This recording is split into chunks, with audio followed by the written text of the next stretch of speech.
when we look at history, I think the topic of this session is history. History is not just chronological depiction or illustration of things that happen, but why that happened and how that happened, and who are the people who were involved, and why would they even get into. I'm still not, Mrityunjay, I'm not permitted as yet. Okay, sir. So I'll just ask. Yeah. So, I mean, I think that those are the important things when we are looking at Professor Chandra Ray and the history of his contributions. I would like to share some of the views because it so happened that I have something in common, not anywhere close to such a stalwart, and at the time that what he did. But obviously, someone who also, like myself, who was a student in India and then moved out and also happened to study chemistry, although a little bit different kind of chemistry. So I have something common. I also like to compare his work with his own contemporaries. And I mean, he was not just a chemist.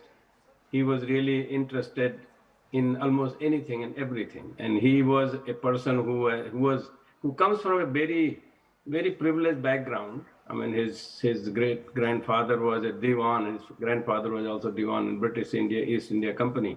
So obviously he's not maybe unlike me. I do not come from um, that kind of background. Although, I mean, I come from a village. He was also born in a village, and I do come from a landlord family. So it wasn't exactly poor family, but I think that at the time I was growing up, it was poor.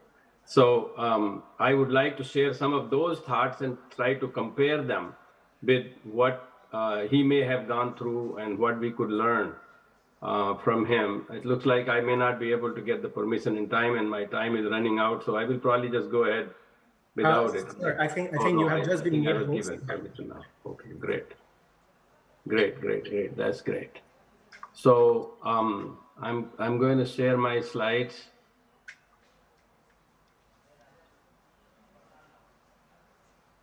Oops, it's going backward. I'm sorry. I meant to get, so you get to see all my slides. Some of them I will not present. Okay, there we go. So I wanted to share some of the thought.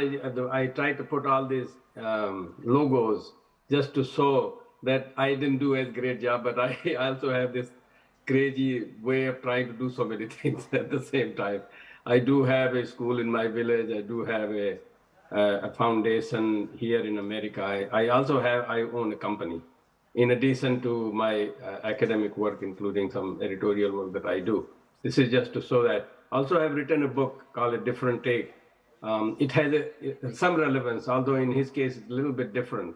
I wrote this, an NRI view of India in the tradition of Ramakrishna and Gandhi. He was also a traditional man. He didn't take the Western aping of the situation that normally people do even today, intellectuals. And those days it could have been, his family coming from British East India Company. He could have been the Sahib of his family after getting his degree from University of Edinburgh. But he didn't do that. And I have some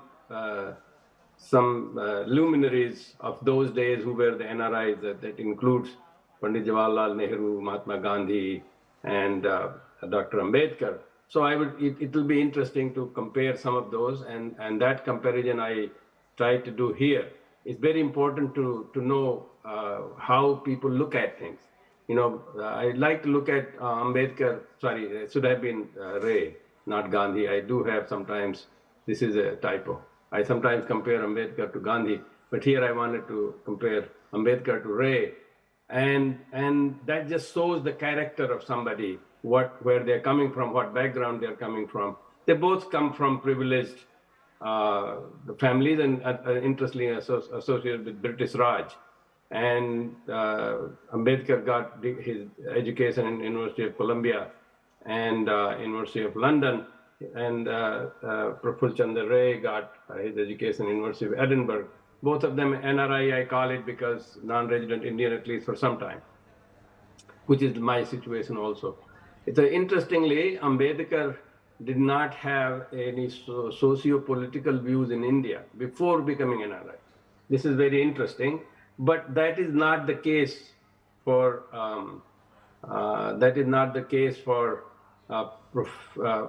Praful Chand Ray. Although I was trying to fix it from Gandhi to Ray. Actually, he did have opinion, and he moved from Brahmo Samaj to Sadharan Brahmo Samaj. So he was very active, actively thinking about things. He understood, Dr. Ambedkar understood the Western world socio-politically and used it for India.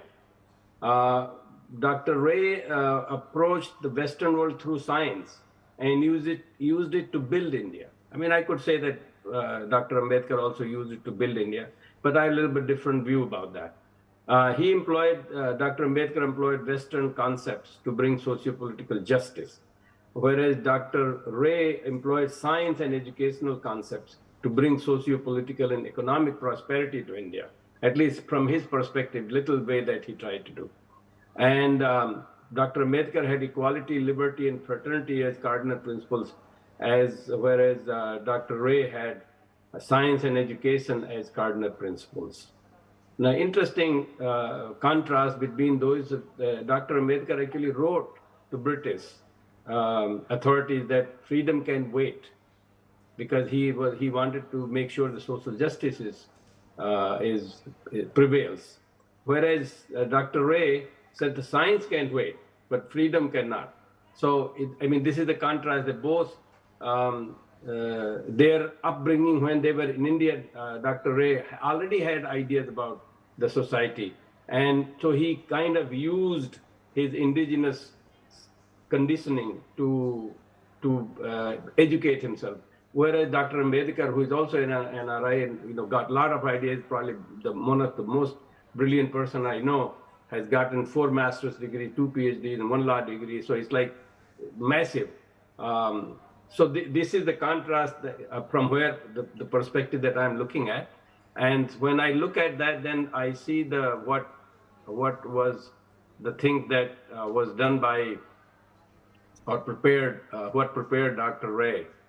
He learned Latin, French, Sanskrit, English early on. By age 20, he was pretty good master in Sanskrit, and I think that may have had some impact on him.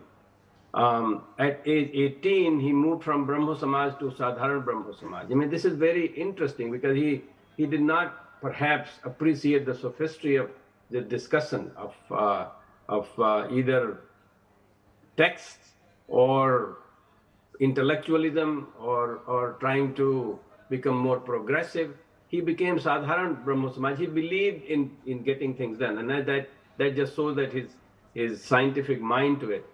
When he was in Britain, normally people would not write things that will be uncomfortable to your host, and I have been a victim of that, because I also ended up writing something that was in my host country. America wasn't very comfortable. I can understand and actually appreciate that it takes guts to do something like that. He wrote India before and after mutiny, and something that was so widely publicized when he was there. That means he must have done a great job. I had written an essay in university newspaper when Indira Gandhi was murdered against some Pakistanis, and I had to face some music, and some American friends were not very happy with that.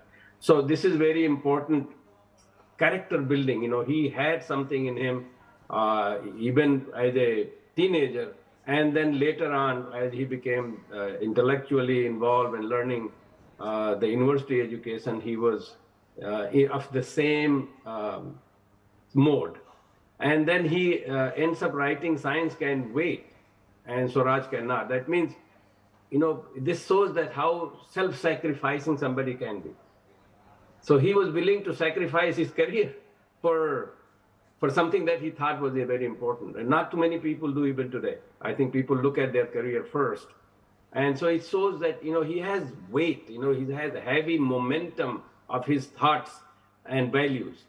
And then he returned as a professor, established his laboratory at that time. And I'm sorry to say, even today, I know many people, including Professor Ashok Prasad in Delhi University.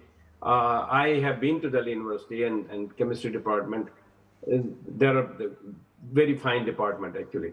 And we did some collaborative work with him and his colleagues, and we have made some publications as well. But, if I go around in India, people in colleges and other places, they hardly do any original experiments.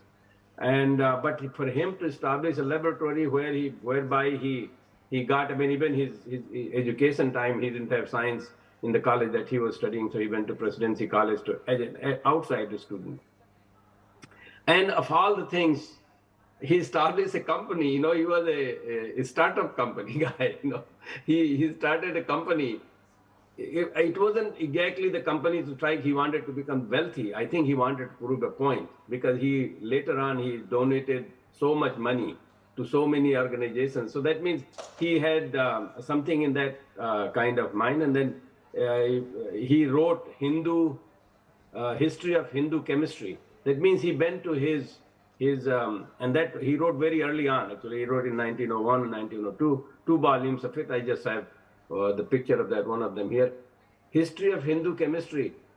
Somebody who was in Brahmo Samaj, and those of you who know Brahmo Samaj, was really a reformed Renaissance type of thing, which they had in many cases that they have abandoned some of the concept of Hindu identity. And for him to write history of Hindu chemistry, he could have written Indian chemistry, he could have written any Vedic chemistry, but he wrote Hindu chemistry. That just shows that he had the guts to stand for whatever situations were. And I think so. I'm going to, and Mrityunjay, please tell me, because the time started a little bit late, so tell me how much time I have. Sure, sir. Yeah. Please continue. Okay. So now one of the things that he did was this metals. I just went through, like I said, this is the first time I went through, and I was amazed, because some of the stuff that I've been doing some research also, I was amazed with which he had covered so many things, including this, the iron pillar that does not get rusted, which is still there. And he wrote that it was 1,500 years old. And I mean, even the best steel that we have today, it gets rusted if you leave it outside. It does not really withstand the environmental aggression on it.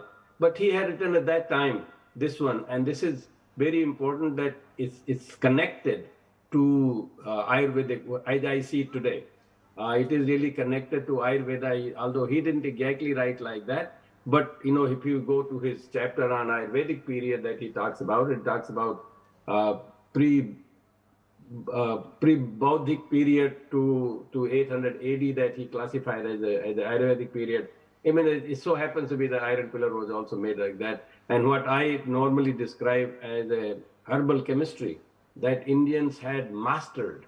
And even talking about the steel, the London Bridge steel was actually imported from India, despite all the great science and technology that British may have claimed, but it was really imported from India. So this iron pillar, I have had some interest in this, and Mrityunjay knows this because we have started working on this nanomedicine concept, which is only a couple of decades old idea, but it existed in India for a very long time.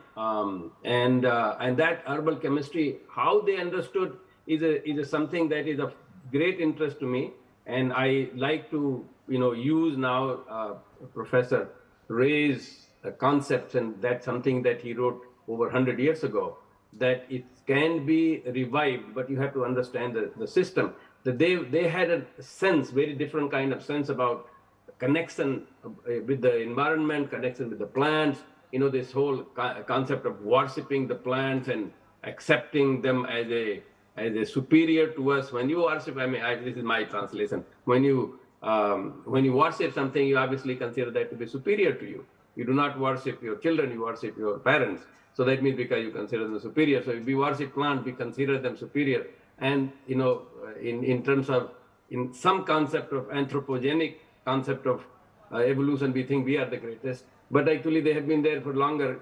If you use the fundamental principle of evolution, the plants have been there for a longer period of time. And so obviously they have evolved much more than we have evolved. Same is true for a virus, and that we are facing the onslaught of the virus right now because it has evolved more. So the ancient technology, when you look at today, herbal technology or nanomedicine, which is the Bhasma technology that my group is working, and I had almost a third of my department involved, inorganic chemists, biochemists, organic chemists, and we have published some work in it, and we continue to work in this area. So, but something that has been mentioned in his book, and what we have found, something that could increase, excuse me, that something that can increase the value of Professor Ray's observations and written documentation in his book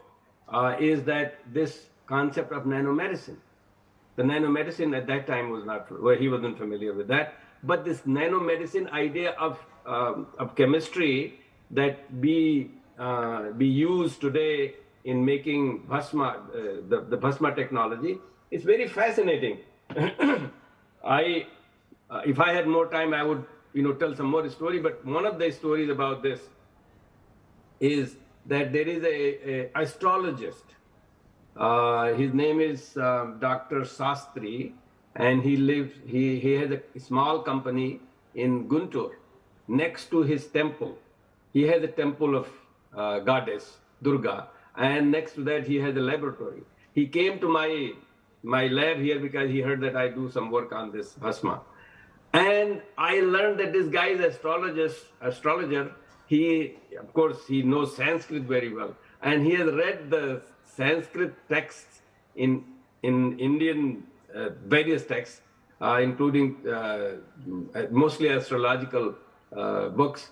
And he has come up with chemistry knowledge today. I'm talking about this guy is there, is existing. I went there twice. I didn't believe the first time when I said, you have to show me. And he showed me, he made nanomaterials in front of me. They mixed it like in 2 hours. I thought that, first time I went there, I thought this guy had already made the solution. So I don't know whether that's correct or not correct. So I went again and I stayed there 2 days. I said, you do everything in front of me. And they did everything in front of me. And they were still able to demonstrate that they can make nanomaterial in hours by using this plant extracts.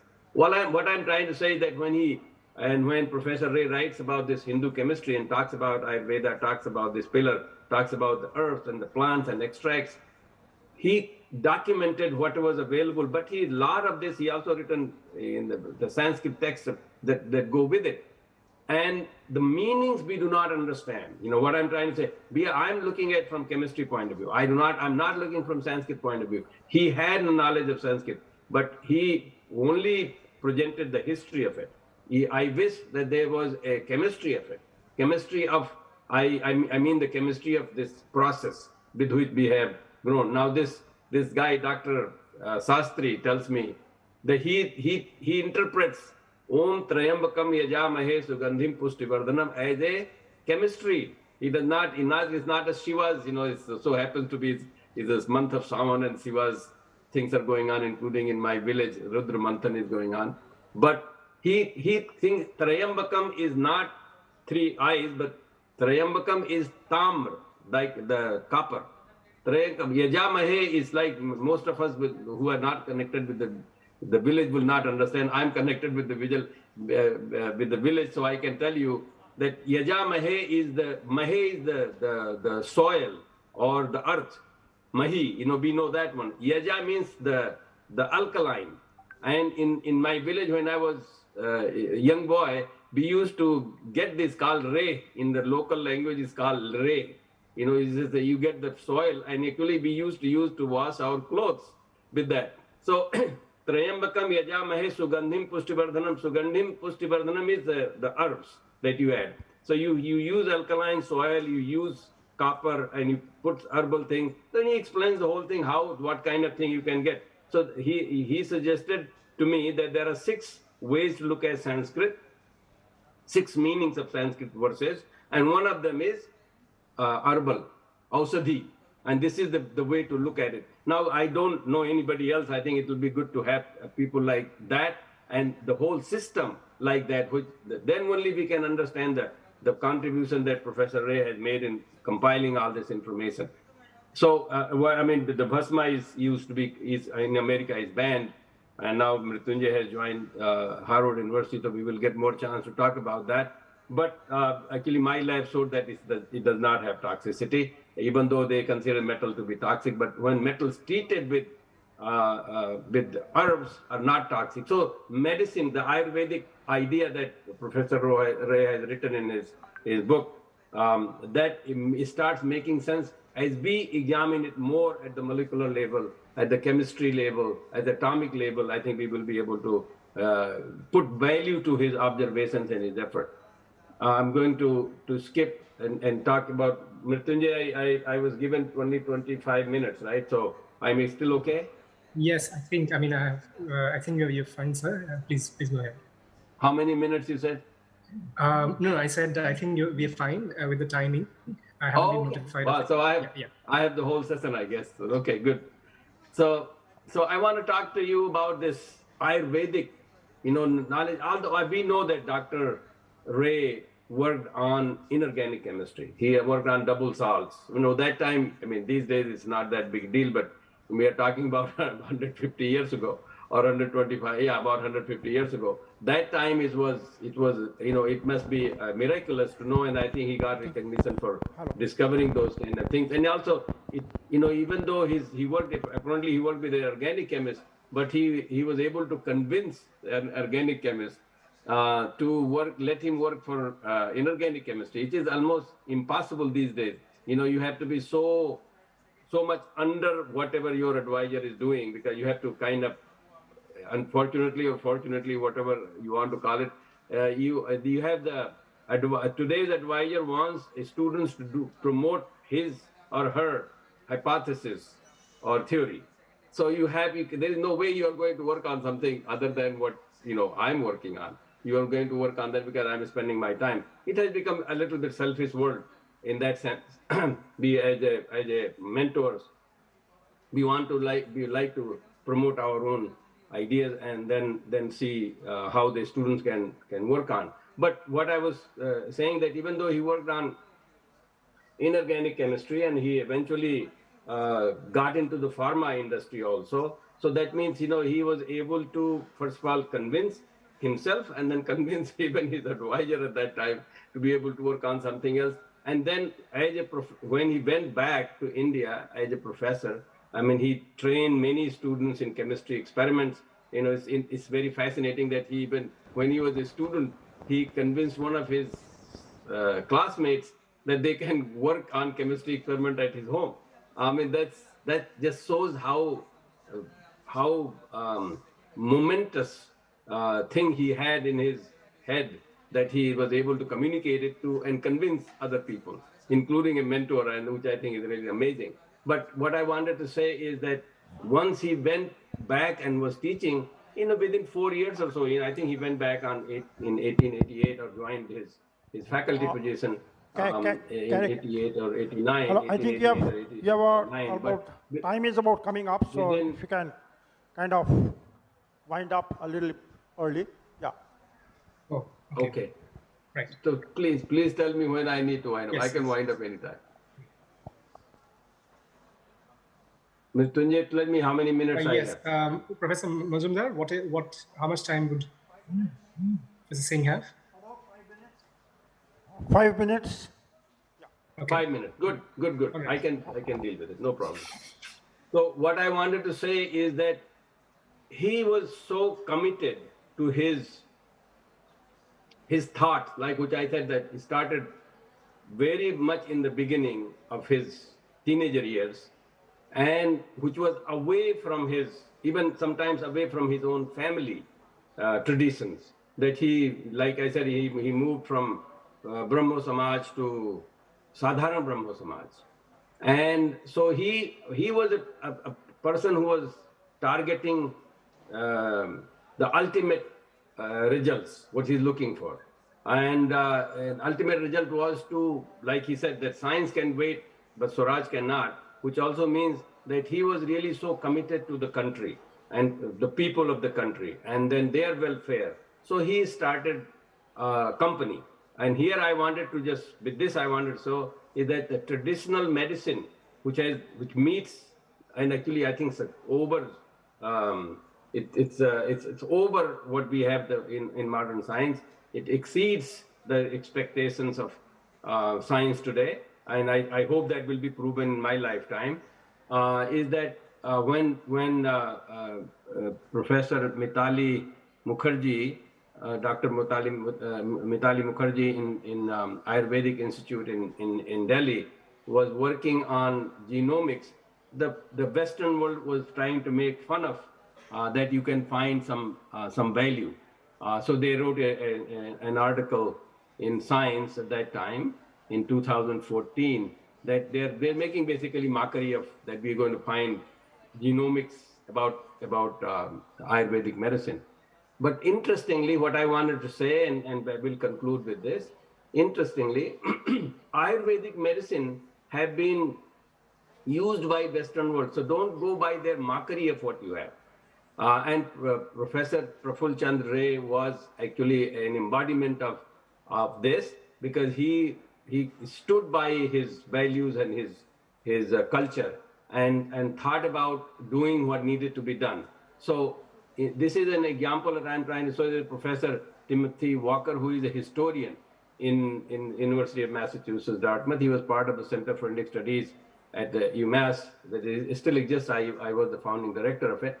And he told in a seminar, and also wrote a chapter on this, that how the colonial pharmacies were able to use the knowledge, Ayurvedic knowledge of India, particularly the Portuguese. And they used, I never understood, I thought the British must have brought Indian knowledge to the rest of the world. Actually, it were the Portuguese. And they used the Ayurvedic knowledge, the spices as medicine. And they made so much money, according to Professor Timothy Walker, that they used the money to acquire Brazil. Brazil is the only country in South America which is Portuguese speaking. Everybody else is Spanish speaking. So yeah. Because they basically used the money to make that. So this was, the reason I wanted to bring this up was that Professor Ray also established his company to make chemicals, and apparently there was the first pharmaceutical company of India during that time, and expanded it into a pharmacy type of research and products. And of course, obviously he made some money. It started with very small amount of money those days, 700 rupees or something. I mean, may have been big money that time. But the fact that he used his chemistry knowledge, and I'm assuming, I don't know that much details as to what are the things that he did, whether he got any inspiration from Ayurveda and Hindu chemistry. I bet he did. Can we wind up? And was able to use the funds to promote education and science in India. So I think what a great inspiration he is, what kind of motivation he had, and going through the Western education in a Western India at that time, and he became the pillar, maybe the pillar, like unrusted pillar of in Delhi, pillar of science and chemistry. And I think I wish that he was named as the father of chemistry. I think he should be named as father of Indian science, and should be used as much as possible, as much as Gandhi and Ambedkar have been used. I think he should be used as an inspiration and role model for Indian science. Thank you very much. Thank you, sir.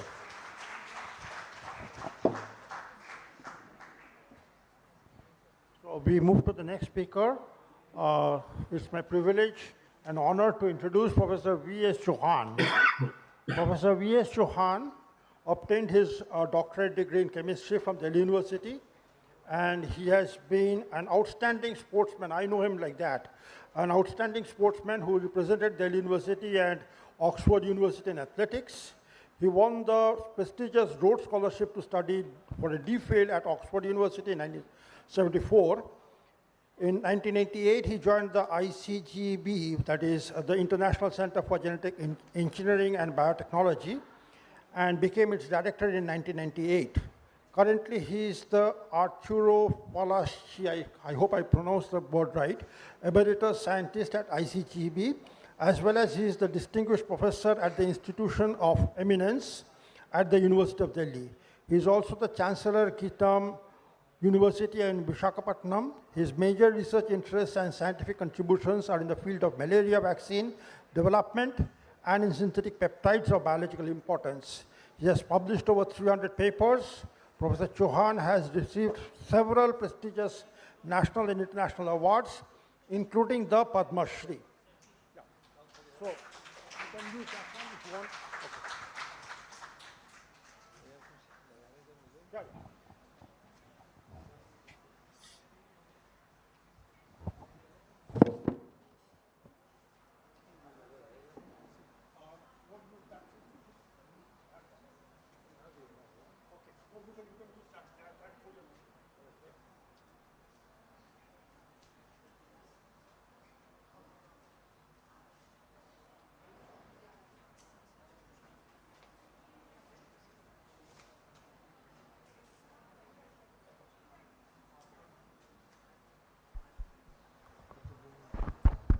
By when they fix me up, because I have to see the slides.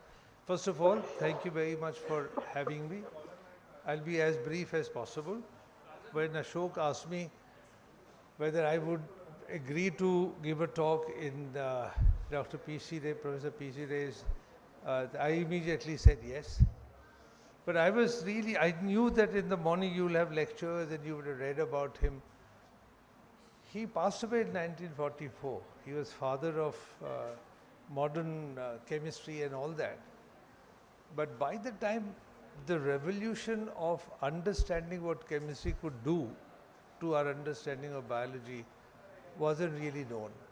So I'm not going to tell you any story of the past, but I just wonder if P.C. Ray was alive. If P.C. Ray was alive today, what would he have liked to have heard? Well, you have to keep quiet. If you have better things to do, you or say or talk to each other, you please go out. There's no need for you to be here. So as I said, I'm going to be really brief, but you'll have to stop talking. So I've just thought maybe P.C. Ray would have found that what is the basis of chemistry to the biology, and I thought I'll just do that. I'll take you through the very tough time that your generation, especially the students, have had, and how have you navigated. But many of you may or may not realize that without chemistry, most of the things we wouldn't be alive. Half of us probably won't be in this room. So let me just very quickly take you through. So that you've heard enough about P.C. Ray. He was an amazing man. This is what he looks like when he went to Edinburgh, and had a tremendous. I don't need this, but I'll just need to say this. He wrote extensively. You already heard that. But what were the experiments you're doing? Imagine, this is more than 130 years back, 140 years. You didn't have infrared spectrophotometer, you didn't have UVs, you didn't have NMR. So when the first experiment he did with the mercury treated with dilute nitric acid, there was a controversy for a long time because everybody thought it's a mercury nitrate. Actually, it wasn't mercury nitrate, it was mercury nitrite. If you do that experiment today in the lab, I think you can find out in 10 minutes whether it's a nitrate. So you have to imagine the times that they lived in. But while he was still alive, towards the end of the chemistry had really exploded. People knew how to make peptides, chemists were everywhere. In fact, I suppose physicists would argue with me that physics did a lot of things to understand biology, but they did. Like you wouldn't have NMR if you didn't know the magnetism, you didn't have this if you didn't have electricity and so on. But chemists have a way of looking at life with the molecules. And P.C. Ray was very good at it. To say that he started a company, and actually company began in his house, in a small house. But he was not making bhasmas or he was not making Ayurvedic drugs. He was making what he thought purest form of chemical compounds. And I have no trouble in accepting the fact that the Ayurveda or Chinese system or Tibetan system, which is largely based on Ayurveda, that there must be a tremendous treatise. But if you were to put that on a science or modern science, then you have many miles to go. So unless you have whatever you make, where we can argue whatever, this is not the time to argue. Unless like COVID vaccine, which came in 63 days, you did not do a placebo-controlled trials, you can't sell your wares today in science. If you get something, if you rush to the hospital, but you believe in bhasma, then I think there are some contradictions here. So I think those of you who will grow up doing science like we have, I think you would consider that which way you should take it. That the old literature, the old traditions have tremendous amount of knowledge, I don't think this is anybody's case to disagree with it. But will you be able to put it on scientific footing? I think the tools will be there. I mean, with COVID, we have more than 11 million sequences on the internet at a click of a mouse. So the power in your hand, I tell the students now, the young faculty, the power in your hand to do science or put a lot of stuff on a scientific background is amazing. So I'm going to just very quickly take you through. I don't know how to move this one. Okay, so this is not the history. This is the present and possibly suspected future. But this is a story which P.C. Ray would have loved to have heard because he didn't live to see the chemistry. So there's a man called Joshua Lederberg, who was the youngest Nobel Prize winner. In fact, he was one of the founders of ICGEB where I worked. Joshua wrote amazing stuff. He was a very good writer. He got Nobel Prize at the age of 33. He was a chemist by training initially. So he says that human intelligence, culture and technology all would take us to believe that humans are the only ones who have a right to live on this earth. And we can forget plants, we can forget bacteria, we can forget cockroaches. Not. That's not true. And he wrote, in fact, those of you who are interested in reading very good written material, thoughtful, philosophical, go and read Joshua Lederberg. Published in Science, published in JAMA. So evolutionary forces would force us to share. And my last slide would be again on Joshua Lederberg. And we have to, as humans, as scientists, we feel we are very powerful. We can make atomic energy, but the catastrophe that you have seen, and I've seen in my later, is something to ponder about. Chemistry is at the center of understanding life, always has been. As I said, the chemistry went through a really high, just near the war, and P.C. Ray died in 1944. That's when chemistry just exploded. And Avery did an experiment right at the bottom, science, and showed, this is a little bit later after P.C. Ray died, that there's a DNA. And when he says it's a DNA, that is a genetic material, nobody believed it. Because even after publishing of a paper, this is the history of biology, that a lot of people believe these have to be the proteins which carry the genetic. So Mendel on one side, if you haven't read Mendel, this is 200 years of Mendel, do yourself a favor, whether you do chemistry, physics or veterinary biology, read essays of this Austrian monk, Mendel. He set this up that there must be genetic material, and then you see at the bottom here, Watson and Crick. got hold of DNA. If chemists were not there, you wouldn't have produced the piece of purified DNA. They crystallize it, solve the structure, and rest is the history, as they say. But chemistry had played. You have a protein structure, you have DNA structure, and of course Charles Darwin have left an image on all of us, evolutionary forces. So these three are the major pillar. I move immediately to coronavirus because that's what have worried us. In fact, that has destroyed our economies. If you think the pandemic is over, it isn't over. That I have taken mask off doesn't mean pandemic is not there outside. In fact, Omicron BA.5 is as fast spreading as the earliest Omicron. And I'll just take you through this story. So these are the people who discovered coronavirus, not the coronavirus 19. And there's an amazing, in fact, when Dorothy published her paper, it just the infection was only in the upper tract. So everybody thought it's a flu-like symptom, and people forgot about it. This is called 227E, that is the strain. And everybody forgot, but these are the people who did, and you see they lived within 5 years of each other. These are the discoverers of coronavirus. This is fast forward mode. This is recent present or recent past.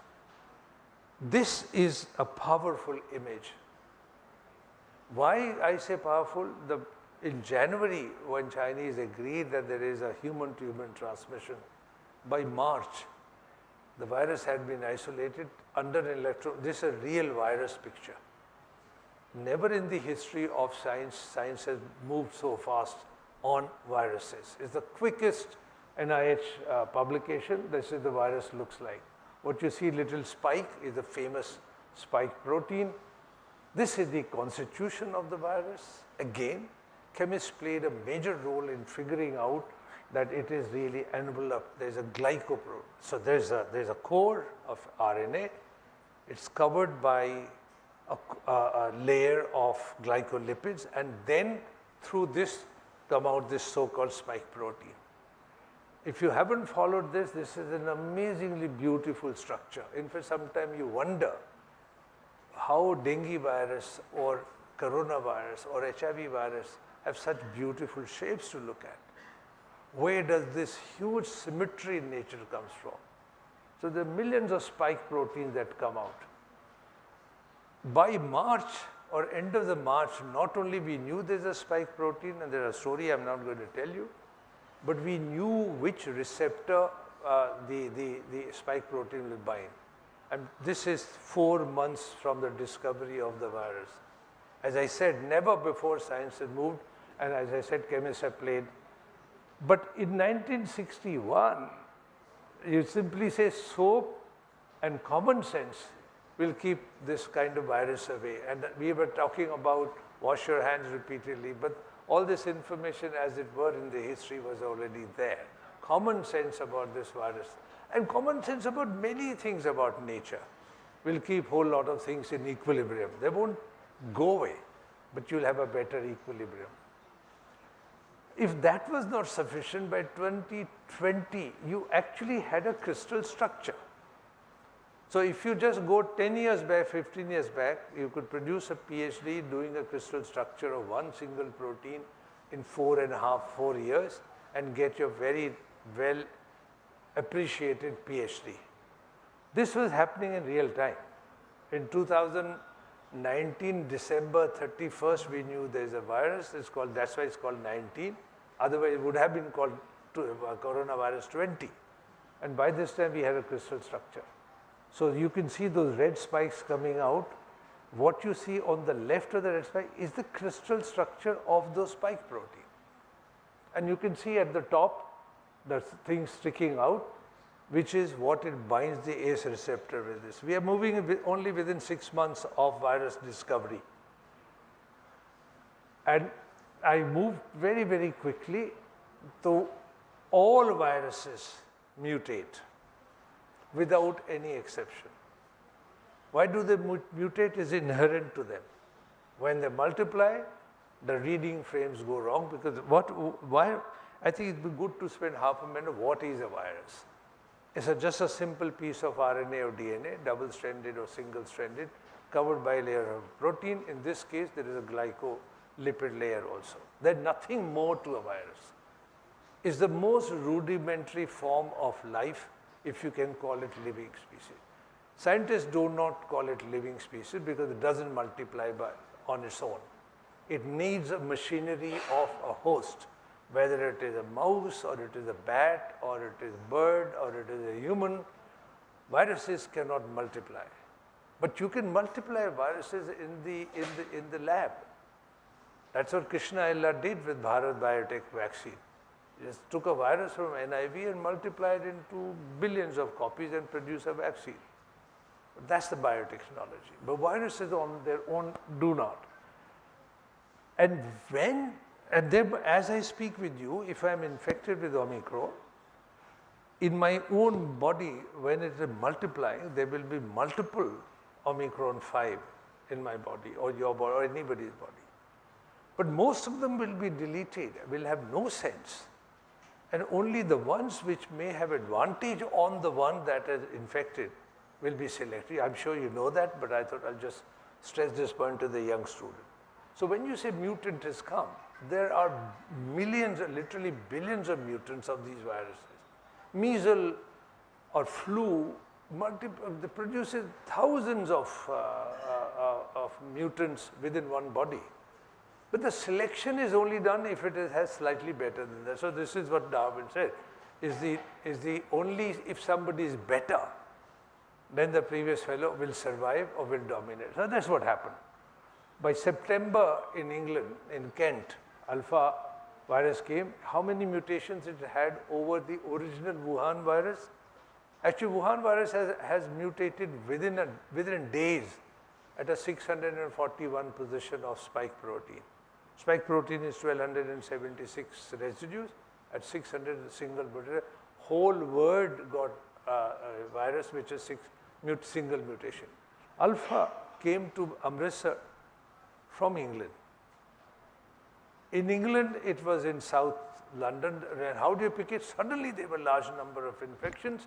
They got worried. They sequenced. They found there were mutations. And Alpha in England started taking over the original virus of Wuhan. Then comes the Delta. And you know where Delta mutated or where it come from. It came from our own country. But Delta and Alpha still have only 10 mutations. They're different. So what is happening? Alpha is more infective than the original virus. Delta was definitely more infective, hugely infective. We know that. Unfortunately, Delta was more fatal also. Unfortunately, because the virus hadn't yet figured out how to behave with humans. It just wanted to be more infective, but it started killing more people. But that's history. Delta went to US and Africa and created havoc. So the peak deaths with Delta happened, peak deaths with coronavirus happened by Delta at that time. But if you come down to current fellow, Omicron, and there are Kappa and others in between, insignificant, they came, they were analyzed, they were published, but we don't talk about them. But Omicron, you see there are 30 mutants, more than 30. And you would wonder as a young scientist, 10, 9, 5, beta, but where did the 30 come from? And when it was published in November from South Africa, none of us could appreciate that any virus would pick so many mutations and found. And now that's history. So Omicron spreads much faster than Delta. It doesn't kill at all or kills very little. Its killing rate is fallen down. That's why I think all of our masked less right now. Omicron's brothers and sisters have already come up. There are 5 sub-Omicrons, and I'll just take you to the slide. So you see some of the red fellows which I put, they are common to all of them. But where did Omicron pick that 1951 and so on? And this is a very interesting story, hard to believe, but this is true. So if you read that the Omicron variant of COVID-2 harbors a unique insertion mutation putative of viral in a human genome. So our genome part of it, but if you go down and read the last line, the progenitor of Omicron, the COVID-19, jumped from humans to mice. And this paper was controversial, but fully accepted now. And this I'm talking about present, as you and I speak, rapidly accumulating mutations conducive for infecting much faster. But what does it prove? What does it tell? And maybe some of you haven't appreciated what it means. It would mean that humans can actually give infection to animals, and animals can then give it back to humans. And that's what seemed to have happened. That's why they're so mice, in the mouse, there's no antibodies in the mouse. There is no pre-infection in the mouse. The virus multiplied very fast, produced Omicron, back to humans, and all of us. In fact, right now, the US doesn't have almost no Delta. There are very large infections. There are large infection in Cambodia, large infection in Indonesia, as I speak with you. There's a huge wave of infection, call it fifth wave, sixth wave, seventh wave, but there's a huge wave of infection driven by Omicron BA.5. Point I was trying to make that these kind of viruses which we are seeing now, for whatever, are much, much more deadly, much more hardy. I think they're fighting for space from us. And if we keep behaving the way we do, and I'll come to that in a minute, then I think our fight will become tighter with these viruses. No viruses behave like this. There are hardly any example. Flu, of course, changes. H1N1, H1N2, H7N1. But that's a nature because they just HA and neuraminidase get together, but not like this. Doesn't jump. So this is jumping from one animal to human. We still do not know where it came from to us, but we know it went to mice and then came back to us. This is truly breathtaking. That's why I put it here. And I think that's what the younger people should get really excited about, the strength. Omicron was described in November last year. Sequences were available. Virus was isolated. It's protein produced. ACE receptor was taken out, which was available. And then the antibody that neutralizes. What you see on stage, you may not, you're not a structural biologist or a chemist, but just appreciate that three very large molecules are co-crystallized. I think it's a work of 20, 25 years, about 20 years back, 15 years back. But now you have cryo-electron microscopy, which is getting as good as your X-ray crystallography. Again, I repeat, the strength in your hand to put old information, old knowledge onto scientific footing, if you want to do that, or just explore new sciences, just out of, as I said, breathtaking. I wish I was your age. The kind of problems that you can ask and solve. This structure came out right at the very, very quickly. So in India, if we say, give a call, or you want to work on COVID, aap kya karoge? By the time the bus has moved on. I don't think anybody will be able to publish a crystal structure now. Everything is already, this is more than 6 months old. So now the variant BA4, BA5 have taken over completely. So the old Omicron that crystal structure I showed you is very little, hardly exists anywhere. It's a as I said, brothers and sisters of this have taken over. US BA.5, there's no mystery about 4 and 5. They're just more infective, less lethal. So the message here is the virus is learning to live with the host. It is not in the interest of virus to kill the host. It has taken 2.5 years to become peaceful. It just infects much faster. Omicron spread much faster than Delta, but it doesn't kill, doesn't hospitalize. And if you are vaccinated already, then there is a that's what Joshua Lederberg said. You give space to virus, virus will give you space. I'm not making a case for the virus, by the way. So BA.5 is highly transmissible in the US. 20% is BA.4. And they're the same, by the way. Don't think they are different viruses. It's just that different mutations are there. Mutation in spike residue. So I circled B2.12.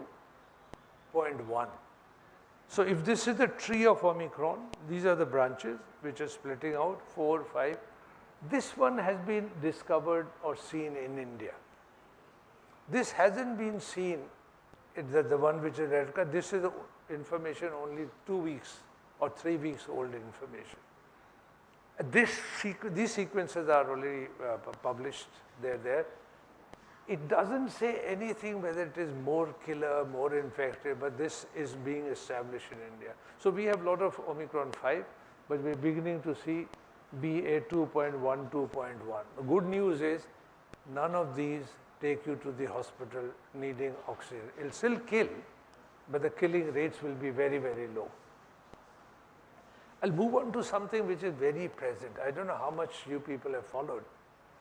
If this was not enough, we are still dealing with COVID, and I assure you there'll be 5th wave, there'll be 6th wave, and you'll have to deal it as you deal with influenza or dengue or whatever. Another virus. This is a DNA. This is a DNA. The 19 is an RNA. The DNA. The DNA. The virus is both DNA, hepatitis, hepatitis B, HIV. Monkeypox is again enveloped with a double-stranded DNA virus. These are known to us for a very long time. There's vaccinia virus on which we all got vaccinated when we were children. Then we got rid of smallpox because smallpox did not make many mutants. The source we know, unlike for COVID-19, we don't, till now we don't know where we started getting COVID-19. There's only conjecture, whether it came from the lab in China or whether it came from bats, we don't know. But in this case, we know the reservoirs are in squirrels, Gilleri, mice, and something called dormice are the mice which stay, without food for very long time. They live longer time. Monkeypox is not as transmittable, fatal as smallpox was. Smallpox killed very large number of people when smallpox was there. It doesn't. So my last 3-4 slides, it was first discovered in, why it is relevant? Because we are in it right now, in the spread of monkeypox. Let me just show you. First discovered in 1958. It was discovered in monkeys in Denmark. That's called monkeypox. But monkey have nothing to do with it. Unlike HIV, monkeys have nothing to do with this virus. They just happen to get infected by it. So it's wrongly named. The first known human case identified in 1970. So this is almost 52 years old human infection. 70 and 80 stayed only in Africa, only in the Liberia, Congo, that region, Ghana. Nobody bothered because it's not our disease, it doesn't come here, like sleeping sickness, nobody bothered. Recently, traveler from Ghana went to England, and then suddenly his first reported case in Europe was in UK. Now, there are more than, so let me just get there, small breaks have been there in West Africa, but as I said, nobody cared. It's a little bit like Ebola virus. When Ebola happened, it was happening in Congo. Ebola killed 50% of infected people. If 10 people got infected with Ebola, 5 people died. But world woke up to it, WHO woke up to it, or USA, when 2 from USA who were visiting scientists got it, everybody talked about Ebola. This is what this virus looks like. It's a brick shape. It's much larger than COVID-19. It's much, much bigger. And all these things you can study. You can get this virus very easily. It's not in the air. I forgot to tell you, there's no air-to-air transmission. You can work it in the lab. Monkeypox is a global health issue. It's only 2 weeks old advisory. I don't know what PC Ray would have said, where are we going? A declared monkeypox outbreak is a public health emergency. It's a before when we start calling them pandemic. It's a serious public health problem. More than 18,000 cases. As I told you, in 10, 12 years in Africa, reported cases were only 400. We have 18,000 infection as you and I speak. And if the killing rate is 3 to 6%, which it is, you can calculate yourself how many people will die of monkeypox virus. 5 deaths, this is the old information, but in Kerala, 3 days back, the 4 people have been treated. One person who came from Dubai, probably with the infection, went to the hospital and died. I don't want to make it sound, more serious than it deserves to be, but this infection is going to be among us. Only a lot of good things are, it's not airborne, it doesn't, you have to be physically in contact with people, that's the advisory. Animal to human transmission occurs from direct contact, so physical contact you have to have. And then it's a bit like, very much like Ebola or HIV, the blood or the body fluid, subcutaneous, very much like HIV spread, or unless you go and get it, you're not going to get it. But human to human transmission can happen from close, but WHO advisory is, and it's a clear advisory, we live in different times. The advisory of WHO about a week back is the men who have sex with men, very much like in case of HIV, are really susceptible. And it's quite incredible, 95% of all cases in Europe, as I speak with you, are from gay or bisexual men. There is not a single reported case of a woman infected by monkeypox so far. But make no mistake, a lot of women got infected with HIV. So the future here, near future, is going to be extremely important. This is what the infection looks like if you're interested. It takes longer than monkeypox. Typically, you get fever, whatever. Usually, it goes away. I mean, you don't have to do anything. You get some little rashes or scratching. 95% people will just clear it. Very much like COVID-19. A lot of us got infected. We didn't know that we are carrying COVID-19. At one time, 90% of Delhi was infected and just asymptomatic. So very much like that. Vaccines are there. Smallpox vaccine may protect. We don't know. That's what WHO. Soumya Swaminathan was on television in NDTV saying that we're not absolutely sure that it will protect you or not. But anybody who was making smallpox vaccine will be in business now. And 2 other vaccine. And I'm telling you, this is oven hot information. And in India now we are looking at 2 other vaccines. Should monkeypox spread? This is my last slide. Read it carefully. I'll let you sink this in. Written by, again, Joshua, one of the finest scientist, philosopher, writer. I read it for you. As one species, we share a common vulnerability to these scourges. Scourges mean viruses, bacteria, parasite, malaria, tuberculosis. No matter how selfish our motives are, we can no longer be indifferent to the suffering of others. Who are these others? Think about it. Others can be very poor people living in Africa. Others could well be other species whom we just don't care. I mean, we don't think bacteria, there is a bacteria, so what? We have the brain, bacteria doesn't have the brain. So it's simply that never said to know for whom the bells toll. This is a film which is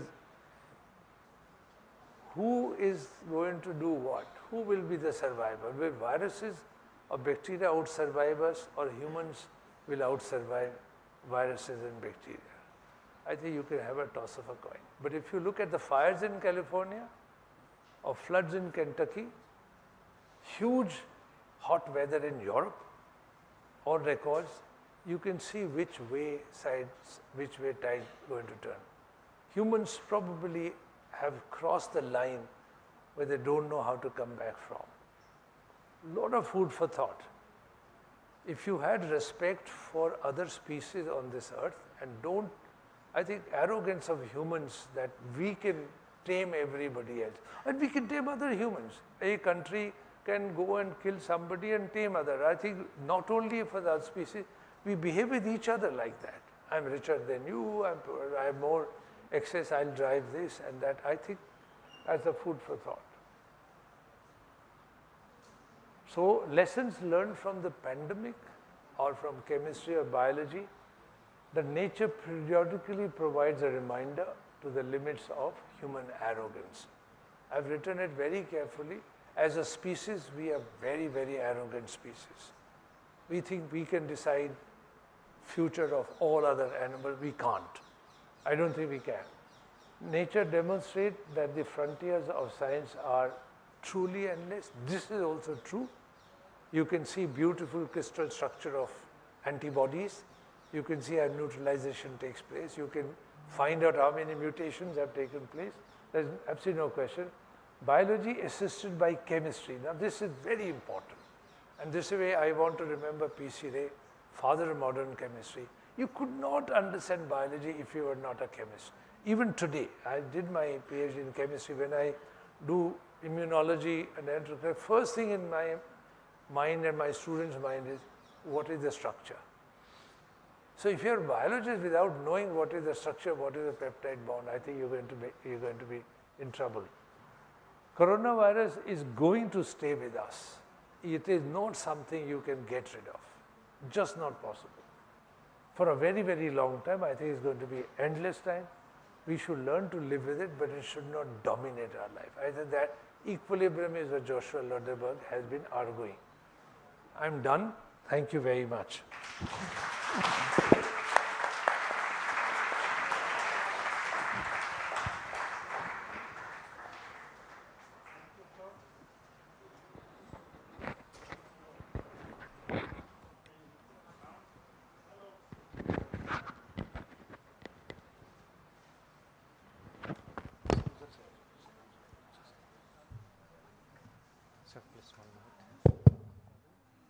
Hello, thank you, sir. Excellent time management and excellent talk. A lot of things to learn, like as he was finishing up his talk, and I was just remembering, like I have a friend of mine who is right now at the Tata Institute at Mumbai. He has been diagnosed with a cyst in his kidney, and we are all praying that he comes out good. Right, so what I was wondering is that we do not know what is going on inside our body, and we do not know much what is going outside our body. Yet we claim, as humans, we claim that we know everything. We know nothing, actually. So we should be humble. That's the take-home message over here. Thank you. Yeah, thank you, Professor Chauhan, and thank you for the wonderful, informative and popular science talk, actually. Yeah, it is no boundary without any chemistry or science. So now I'd like to request Professor Mazumdar to felicitate Professor Chauhan with a small token of love from the organizers. Please give me a huge applause.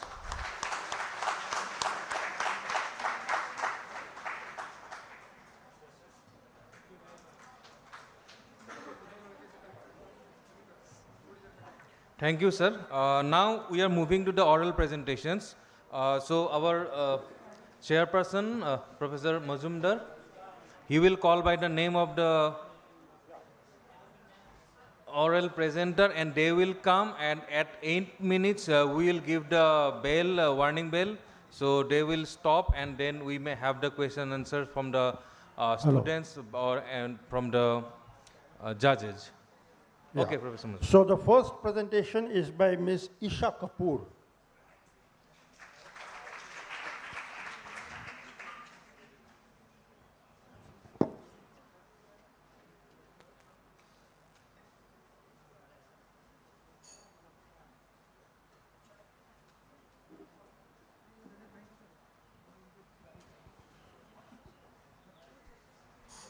So Isha, you have about 10 minutes.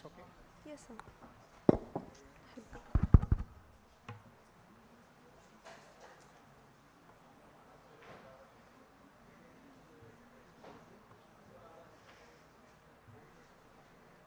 So there was no presentation.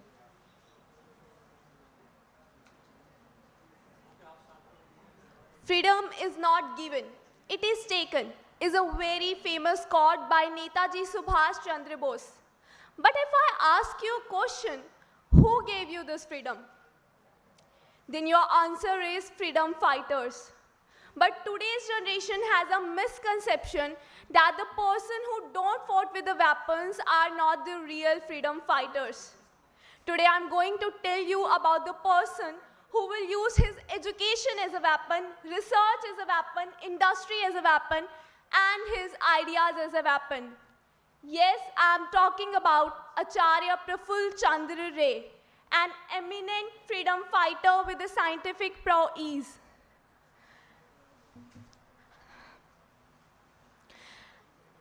So, without wasting any time, I will introduce myself.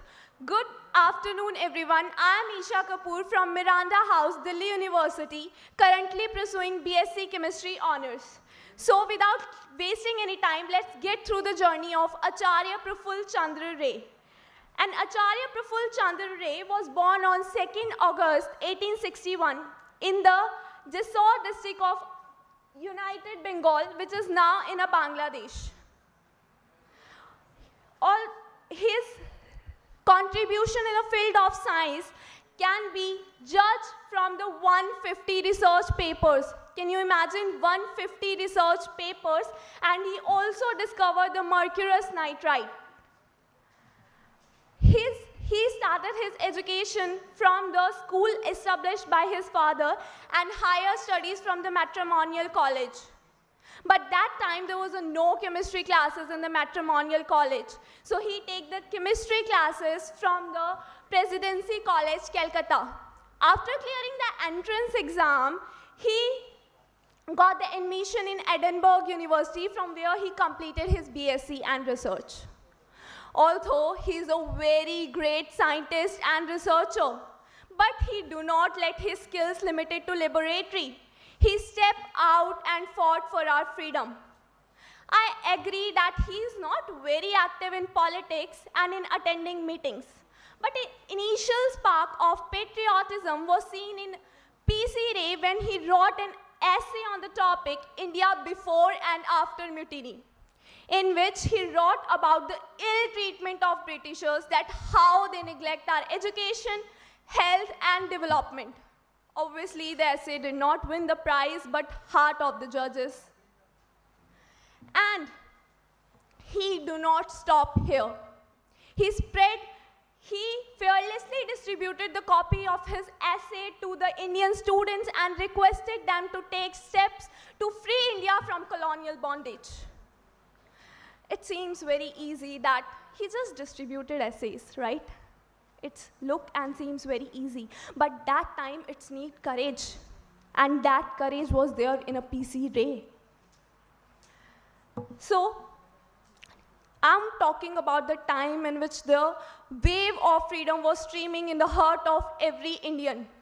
And to suppress this wave, the Britishers come with the Royal Act. Royal Act give the permission to Britishers to arrest any person, any time, without any trial. I know it's hurting, but it's true. The whole country will blaze due to Royal Act. And to think about the same, the meeting was organized in the town hall of Calcutta.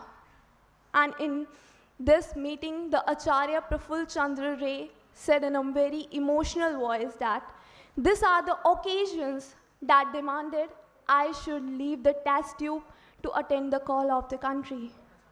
Because science can wait, Swaraj cannot. And that time, though many incidents were happening in our country, that was the heart-wrenching. I would like to show you one video. Can you please play it?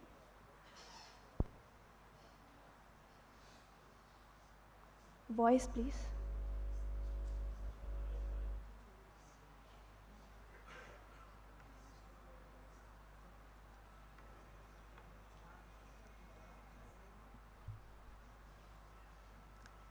Can you please play it again with a voice, if you can?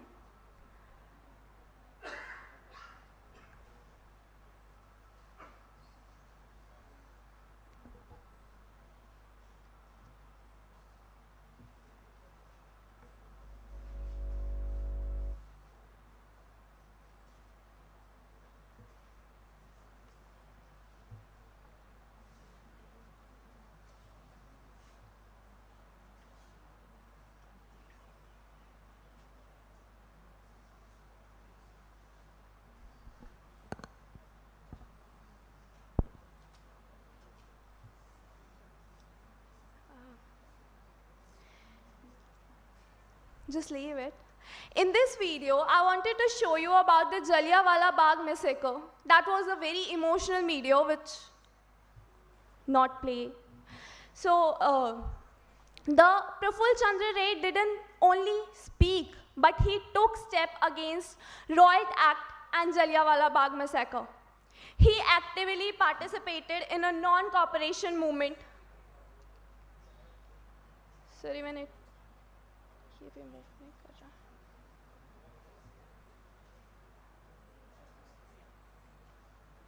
He actively participated in a non-cooperation movement and began to spin khadar clothes with a charkha. But he realized that even at the peak of this emotional movement, the people were not able to boycott British medicines and other chemical products.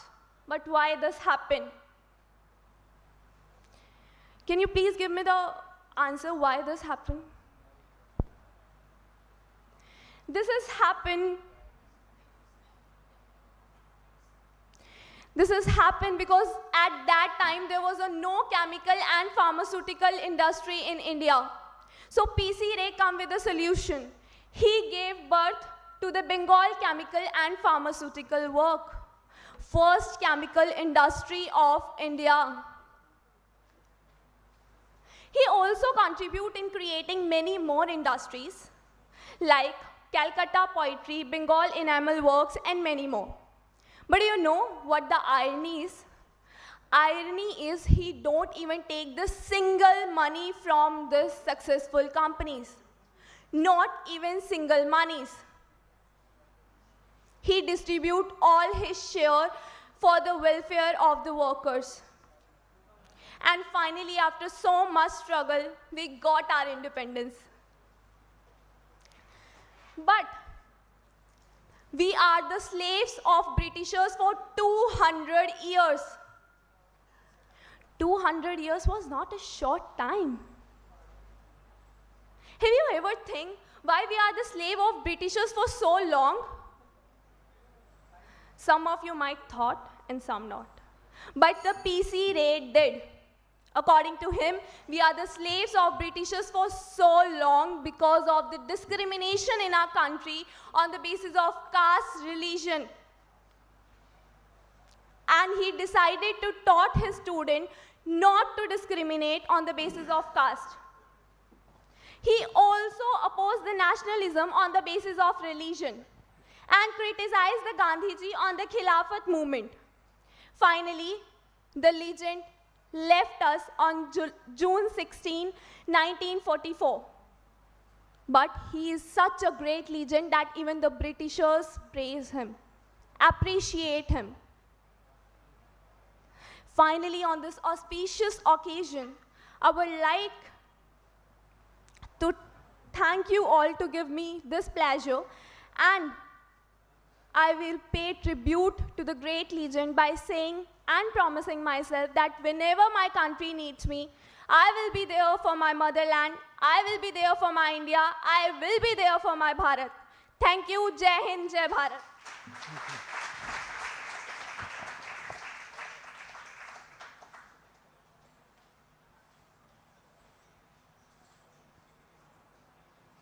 Hello, thank you. Thank you for the excellent talk. The next speaker is Mr. Raj Pandey. You again have 10 minutes.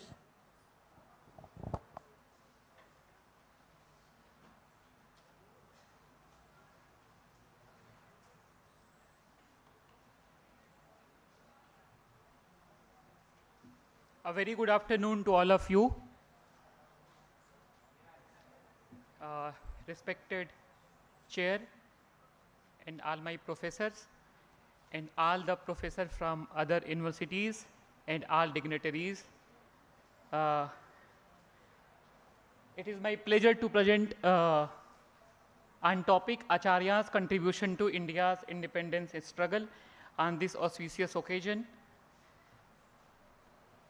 I want to start my presentation with writing, which was in famous newspaper.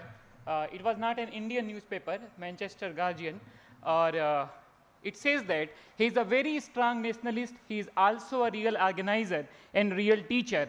I heard a European saying, if Mr. Gandhi had only been able to create 2 more Sir P.C. Rays, he would have succeeded in getting Swaraj within a year. So ये उनका aura था.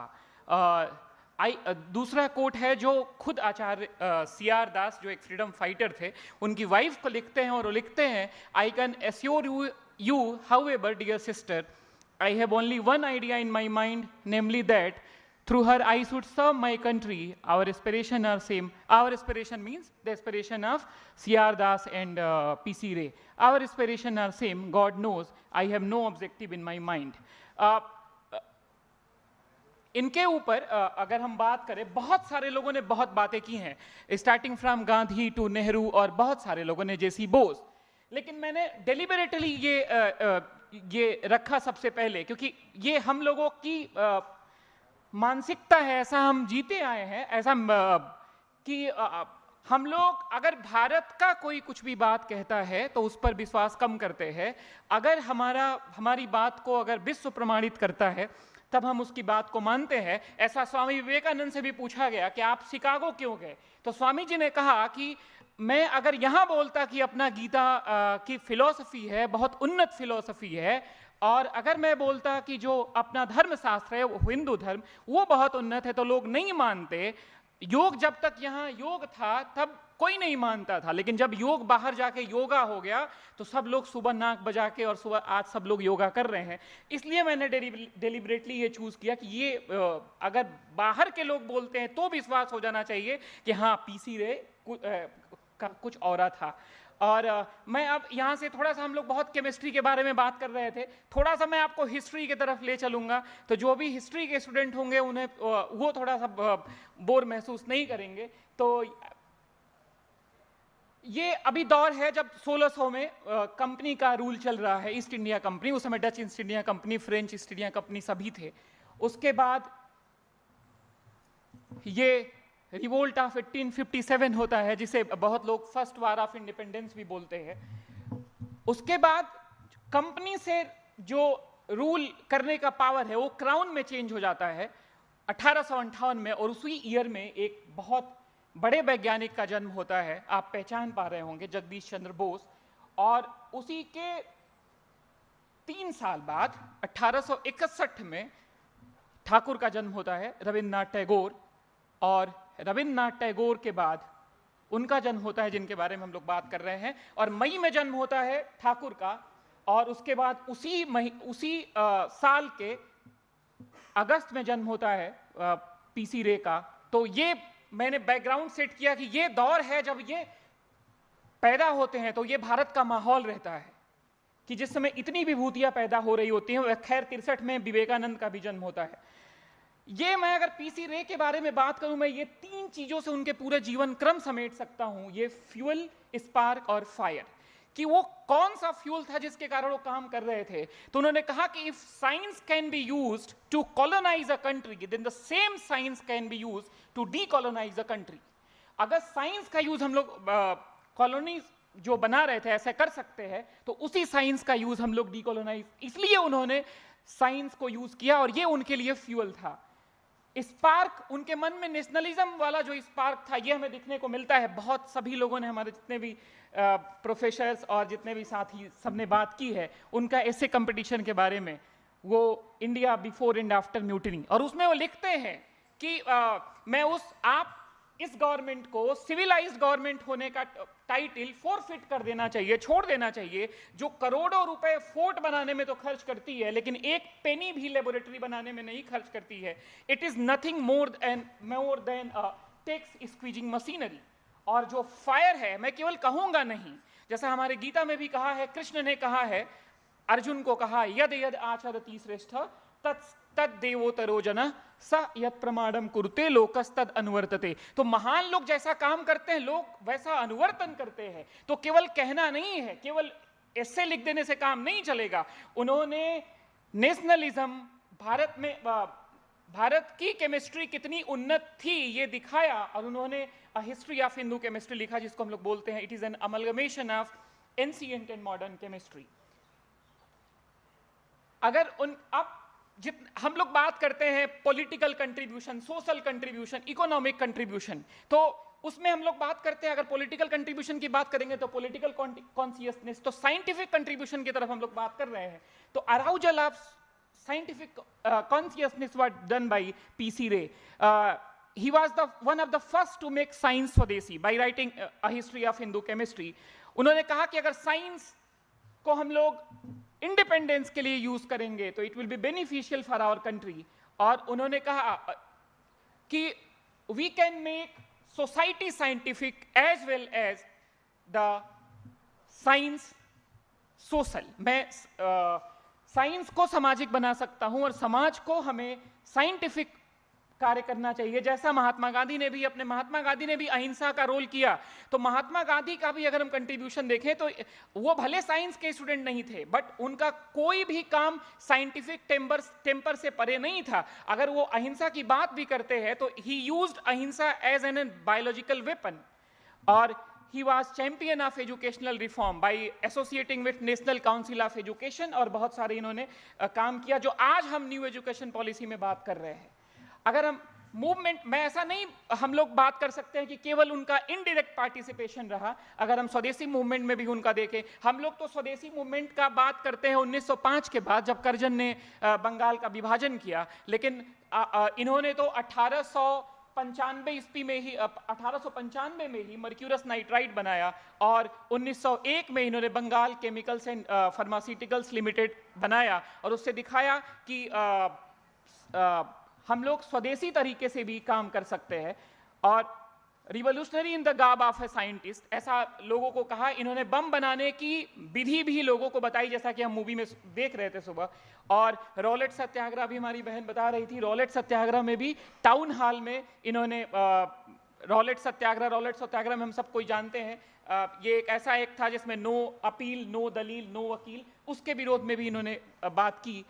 अगर मैं economic contribution देखूं तो एक agnus medicine का एक स्टडी है, ये कहती है, अगर आप देखें कि भारत का कंट्रीब्यूशन जीडीपी में एक ईस्वी में कितना था और वो कितना कैसे 1700, 1800, 1900, 1950 में वैरी कर रहा है, तो उन्होंने कहा कि इसको देखते हुए मुझे ये तो पता है कि भारत का इकोनॉमिक कंट्रीब्यूशन पहले खराब नहीं था। और ड्रेन ऑफ वेल्थ थियरी फिर उन्होंने दिया कि कैसे इंग्लिश ने ड्रेन ऑफ वेल्थ थियरी दिया, और उसको उन्होंने डिस्प्रूव करने के लिए Bengal chemicals and pharmaceuticals limited बनाया, और जिसे हम आज आत्मनिर्भर भारत के बारे में बात कर रहे हैं, वो पीसी रे ने उस समय ही 1901 में ही आत्मनिर्भर भारत की कल्पना की थी। It was social contribution. हमें उन्हें दधीची अगर कहें तो कोई अतिशयोक्ति नहीं होगी। दधीची ने जैसे अपने वज्र का दान दे दिया था देवताओं को, वैसे ही इनका सोशल रिफॉर्म मूवमेंट में भी कंट्रीब्यूशन रहा है। ब्रह्म समाज में भी, ब्रह्म गर्ल्स स्कूल के लिए भी इन्होंने मनी कंट्रीब्यूट किया। इन्होंने अपनी इंटायर सैलरी रिसर्च के लिए डोनेट कर दी थी, और जो भी फमाइन या फ्लड्स आते थे उसके लिए कमिटी बनी, और सरकार से बनी हुई कमिटी से ज़्यादा धन कलेक्ट करते थे। और मैं अपनी बात को बस ये लास्ट स्लाइड से समराइज करना चाहूँगा। हम लोग सुबह से ही देख रहे हैं, science can afford to wait, Swaraj can't.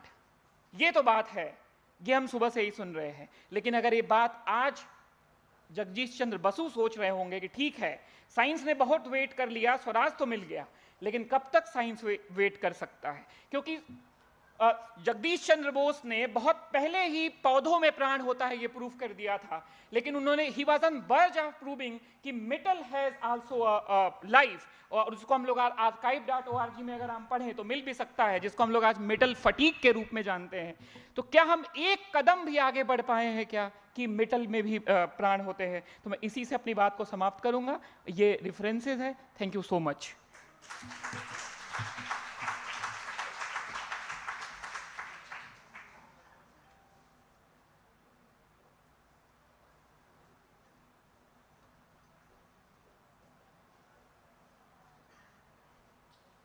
Hello. Yeah. The next speaker is Dr. Prashant Kumar.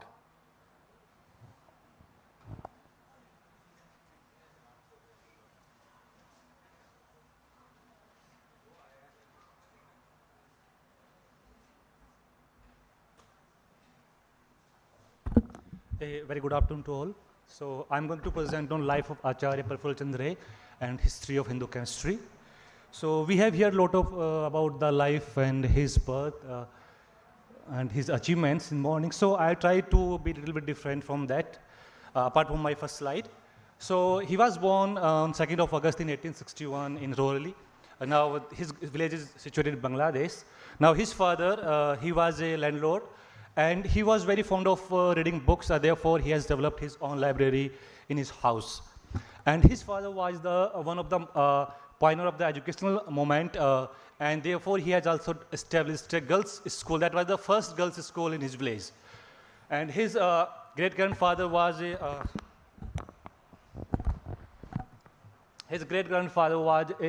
you can say, Diwan of Collector of their Jashore.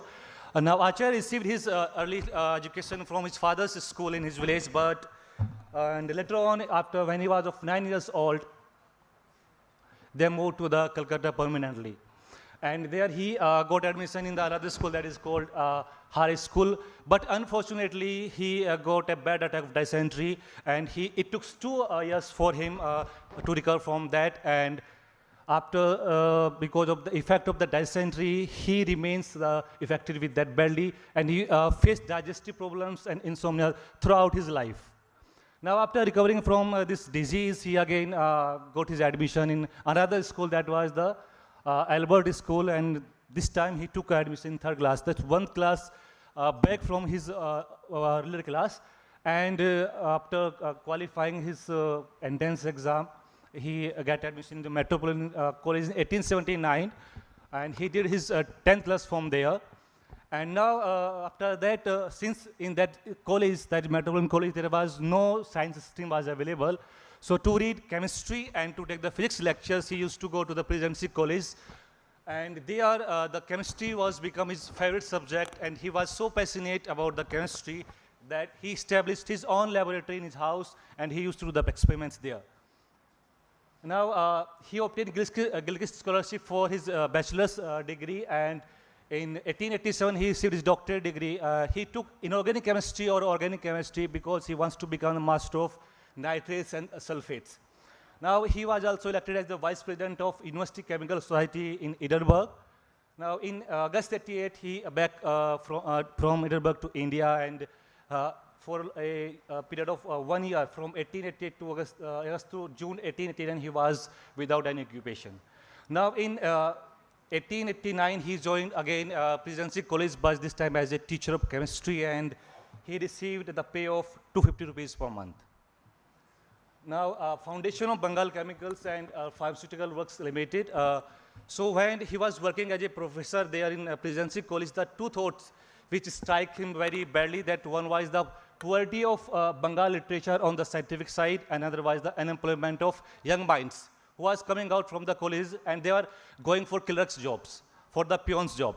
So he decided to help the peoples and decided to establish a pharmaceutical industry.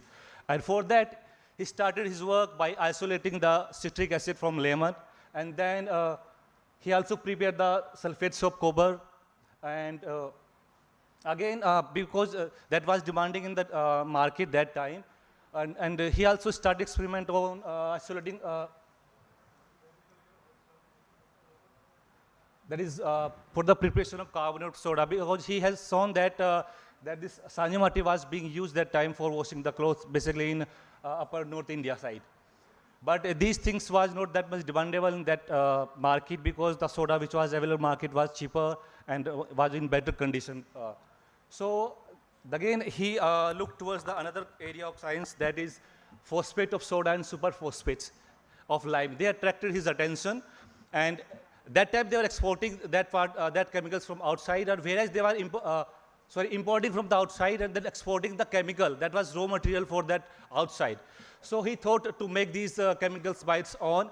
So for that, he took the bones of dead kettles, and he converted that bones into acids, and that acid was treated with sulfuric acid to make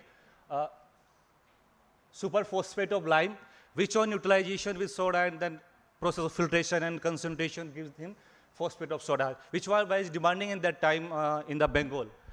Okay, and then after resolving this problem of manufacturing of these chemicals which were being imported from the outside, he started to develop some more things, that syrups, or you can say tonics which were being available in the market from the British company, which were more you can say expensive and less effective than his work.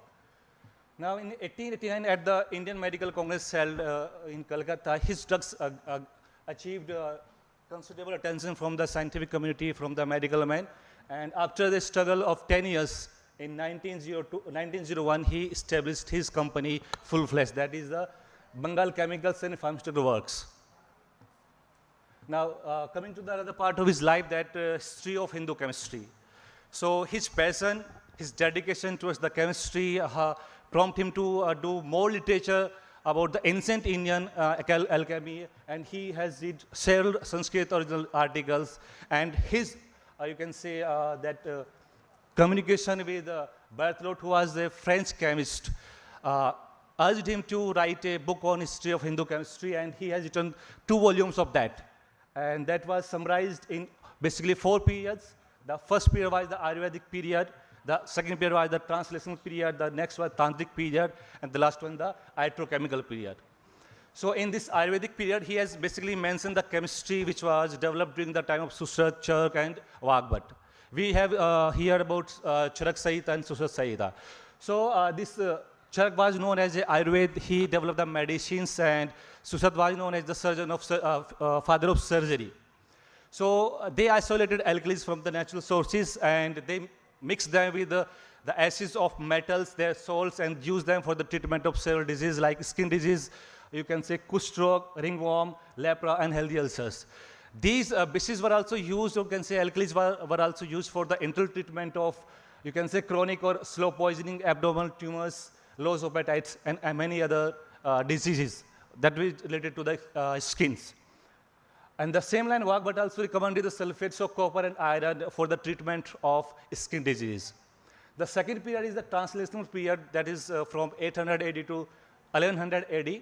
Now this period, in this period, chemistry of Siddha Yoga, Veda, and Chakrapani was discussed.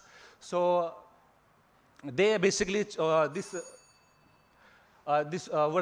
prepared this chemical known as Parpiti Tambram, which is even today is also available in the market for the treatment of skin disease. And this time was basically known for the construction of corallium by the use of mercury mixing with sulfate and pyrites. The next period is Tantric period. Now when we hear this word Tantric, we again immediately come to know about the black magic and all that. But this period was not nothing like that. In this period, he has mentioned about the development of creation of mercury. He has mentioned that the mercury is believed to be produced by the creative conjunction of Hara, that is Lord Shiva, and Gauri, and Mika is produced from the Gauri. And that time of the, when the philosophy of mercury was on the high, the quicksilver was regarded as the generative principles. The quicksilver was the raw material for the, this mercury, and this quicksilver was used by the yogis. They mixed up this with sulfur to create a special type of beverage which they used to drink, and they lived around, you can see, read from here 150 to 200 years by eating a very less amount of food. The last phase is the electrochemical period. In this period, the most, you can say, the best achievement of this period was RRS, that is the Rasratna Samuchya. These books contain the details or description of various preparations of metals, instruments, apparatus they were using for the killing the metals, and they are creating colliums and kajals. These were the apparatus that they look like this, that we are also using nowadays, like distillation we do. You can see the middle one.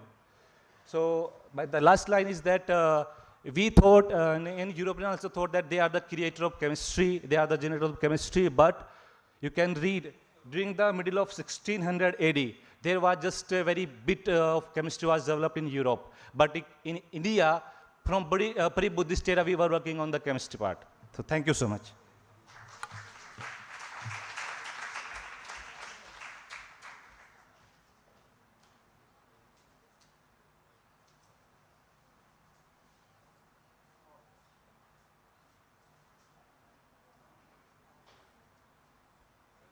Hello. Yeah. The next speaker is Sri Ram Sunil Kumar Lalji. Is he here?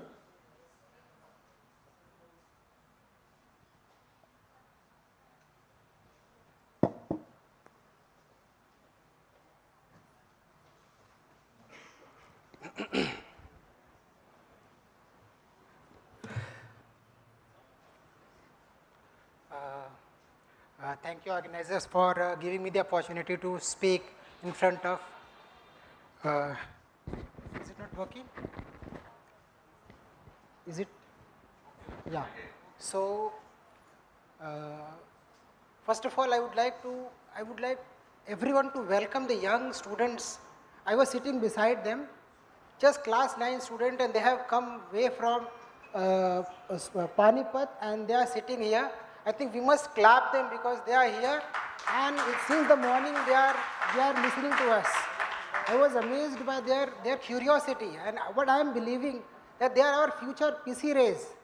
So yeah, thank you very much. So yeah, and 2 acknowledgements for this particular session for the lecture from my side. 1, I teach chemistry. I have absolutely no knowledge of Sanskrit, but since Sanskrit is something which, without that, we cannot do justice with this personality. So I have used a little bit of Sanskrit somewhere or the other. And secondly, that at least maybe this is mixed chemistry and Sanskrit. Let's see how much justice I could do. Well, so the first slide comes here. Angena gatre nayanena vakram nyayena rajya lavnena bhojyam. So I guess most of you, or at least some of you, must have heard this statement. I guess, can somebody raise your hand? Anyone? Okay. Well, Prime Minister Narendra Modi ji just few weeks back told in a meeting with the Chief Justice of India and other judges this statement, which says that for the body, the role of the organs are very important. Likewise, eyes, Nayanen, the eyes have importance for your face. Lavnena bhojan, salt has the value to your food. And Nyayana Rajyam, the justice system is very crucial to the system, legal system, the society, everything. So what I requested one of my Sanskrit colleague to write a statement for chemistry. She added to that, and that reads, Evameva rasayan vigyanam sarve shamapi vigyanana kendramasti. This says that among the exactly similar way the role that played by the salt in the food or the justice system in the society, the role of the chemistry is exactly very crucial to all the sciences. So this is what I would like to start with. Well, so PC Ray, while he was working on this, the story of that Hindu chemistry, what he was thinking that, see, all those chemistry were having that of the Egyptians, Syrian, Arabians, Chinese, and without much reference to the Indians. That was very perplexing for him, that he was very tensed. Why it is happening so? So he searched the reason for that. What he found? That the manuscripts are hidden to the personal custody somewhere or the other, or maybe they are in some libraries. So what he did, he worked for 12 years. Our previous speakers have told, he was eloquent with the Sanskrit and Pali. So he read all those things for 12 years before coming out with these ideas. He could write the 2 volumes of the Hindu chemistry. He deciphered the Indian treasure of metallurgy and medicine had advanced significantly in ancient India. But something happened in between, and that strained us. So Meghnad, the astrophysicist Meghnad Saha narrated a memorable incident about him, and that story has already been told in the morning in that video. So I won't tell about that. In the video, if you remember, while narrating that story, that PC Ray scolded that the foreigner that you are ridiculing me for preparing that this item. This is Makar Dhwaj. This is mercury sulfide. So, I mean, he was this. So what? And this is by Dr. Rajiv Singh. So, well, and I have taken this picture from Wikipedia. So let me acknowledge that also.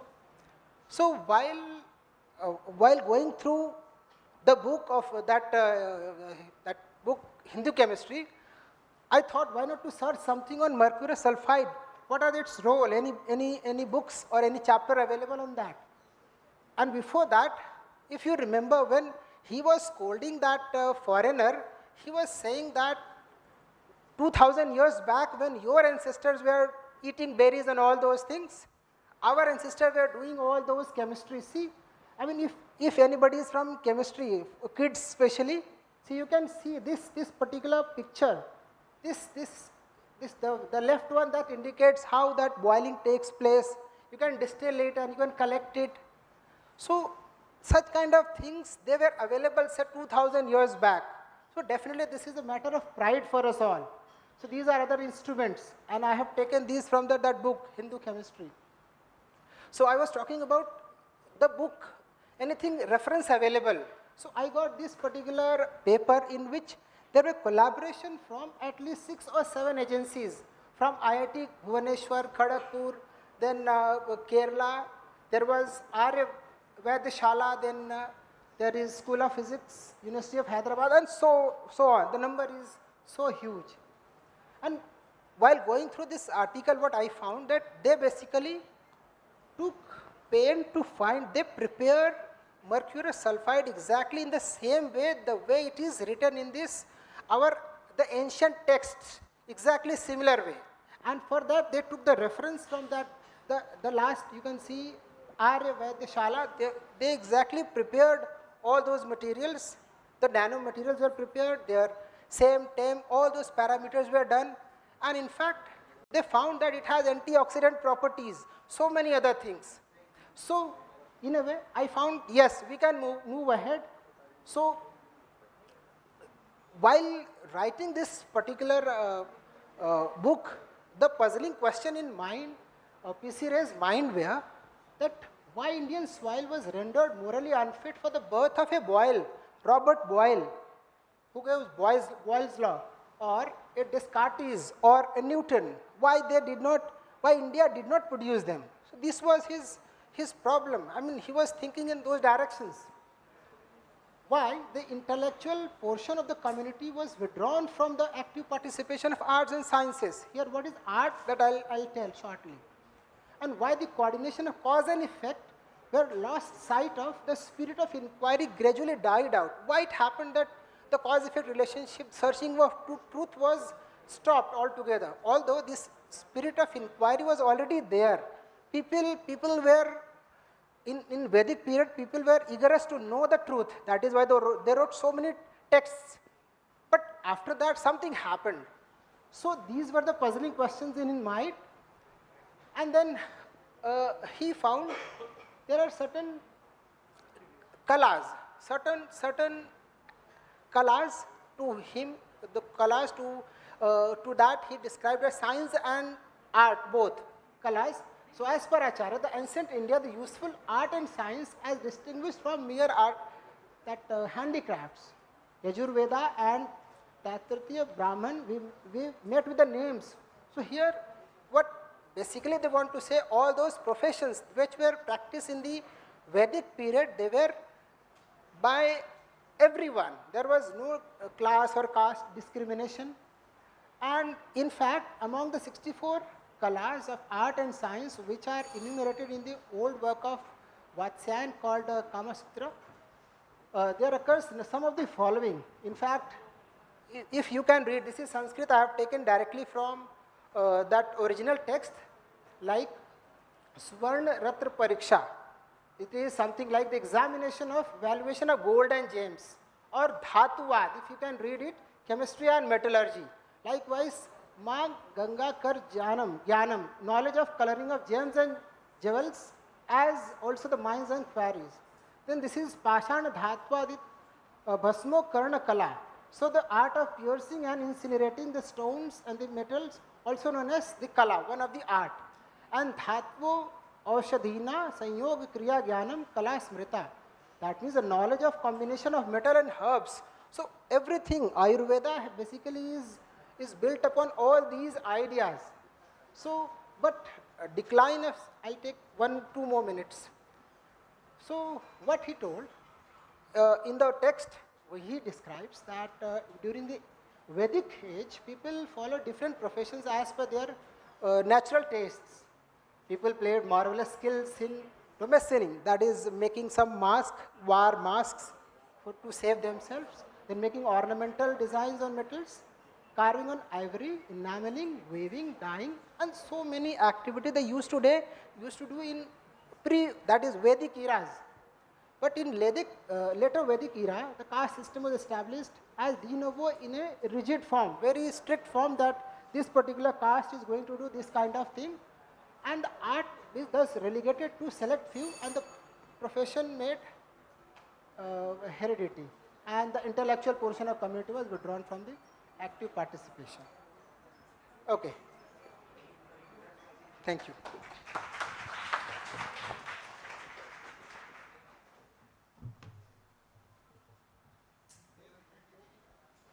Yeah, thank you. First, I would like to thank the chairperson for conducting the sessions very nicely and on time. And sir, 1 minute, please. And we'd like to thank both the speakers, this keynote speaker, right, for their wonderful talks and oral presentations, 4 oral presentations we had. And now, from the organizer side, we would like to felicitate our speaker, chairperson, Professor Majumdar. Please.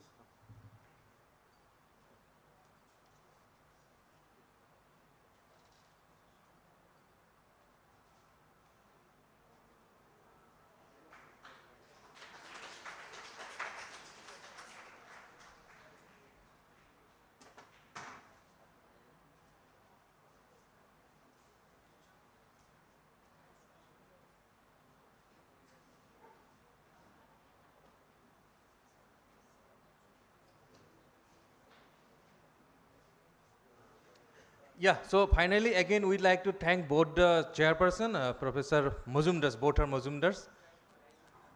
Majumdar, right? Yeah. Both the Majumdars and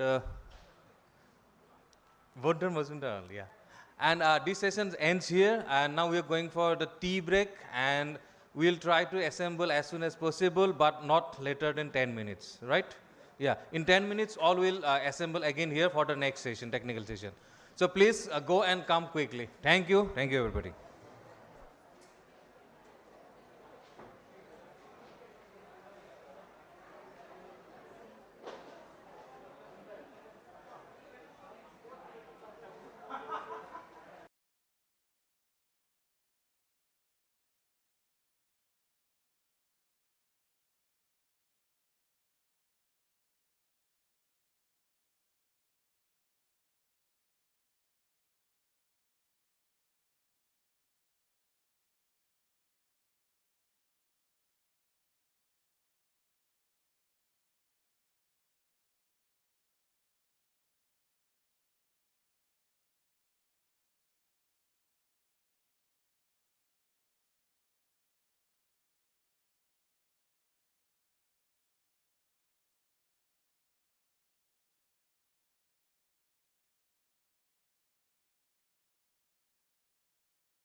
the third and last session of day 1 conference on Acharya Prafulla Chandra Ray. And this session will cover the achievement of Acharya Aziz as researcher and teacher. So there are 7 lectures, and the chairperson of this session is Professor Rajiv Gupta, who's a senior professor in the Department of Chemistry, and he is my neighbor. He obtained his PhD from Indian Institute of Technology, Kanpur, and did his postdoc work in USA, Kansas. His field of research is coordination chemistry, bioorganic chemistry, supramolecular chemistry, molecular sensors, and catalysis. And Professor Rajiv Gupta has published number of papers in very, very reputed national as well as international journals. And he is a recipient of several medals, awards, and I request chairperson of this session, Professor Rajiv Gupta, to start this session.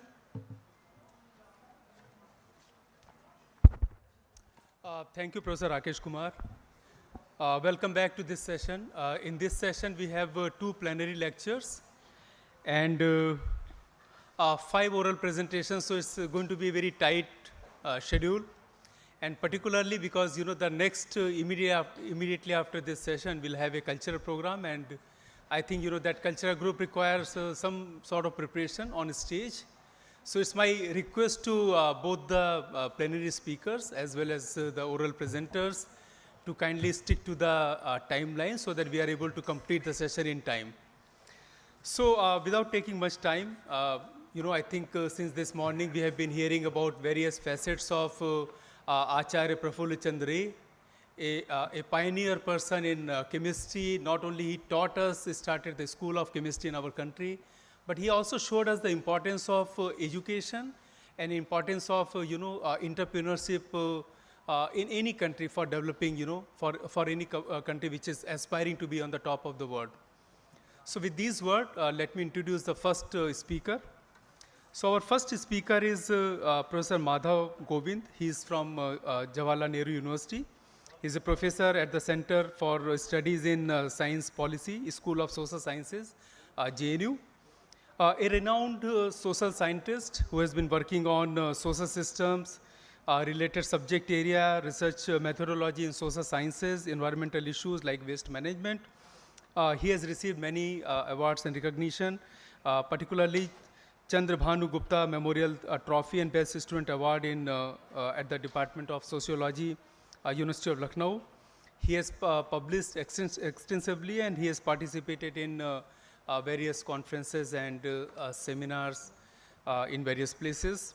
And he's, as I said, he is a social scientist, and I think in any forum we require people from the social science background. So let me welcome Professor Madhav Govind for the plenary lecture. Before you will start the lecture, may I request those who are sitting at back, please come forward. There are seats vacant here. Thank you. How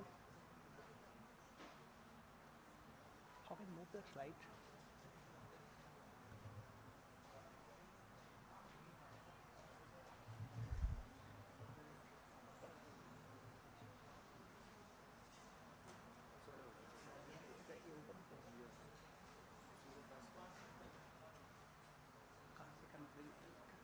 Pointed वहाँ पे अच्छा लो but not showing ये नीचे है हाँ अच्छा कौन सा इससे बैक होगा इससे आगे होगा अच्छा अच्छा ठीक है ये बैक से स्टार्ट है ठीक हाँ यहाँ से start okay Very good afternoon, friends, respected chair of the session, my esteemed colleagues, and dear students.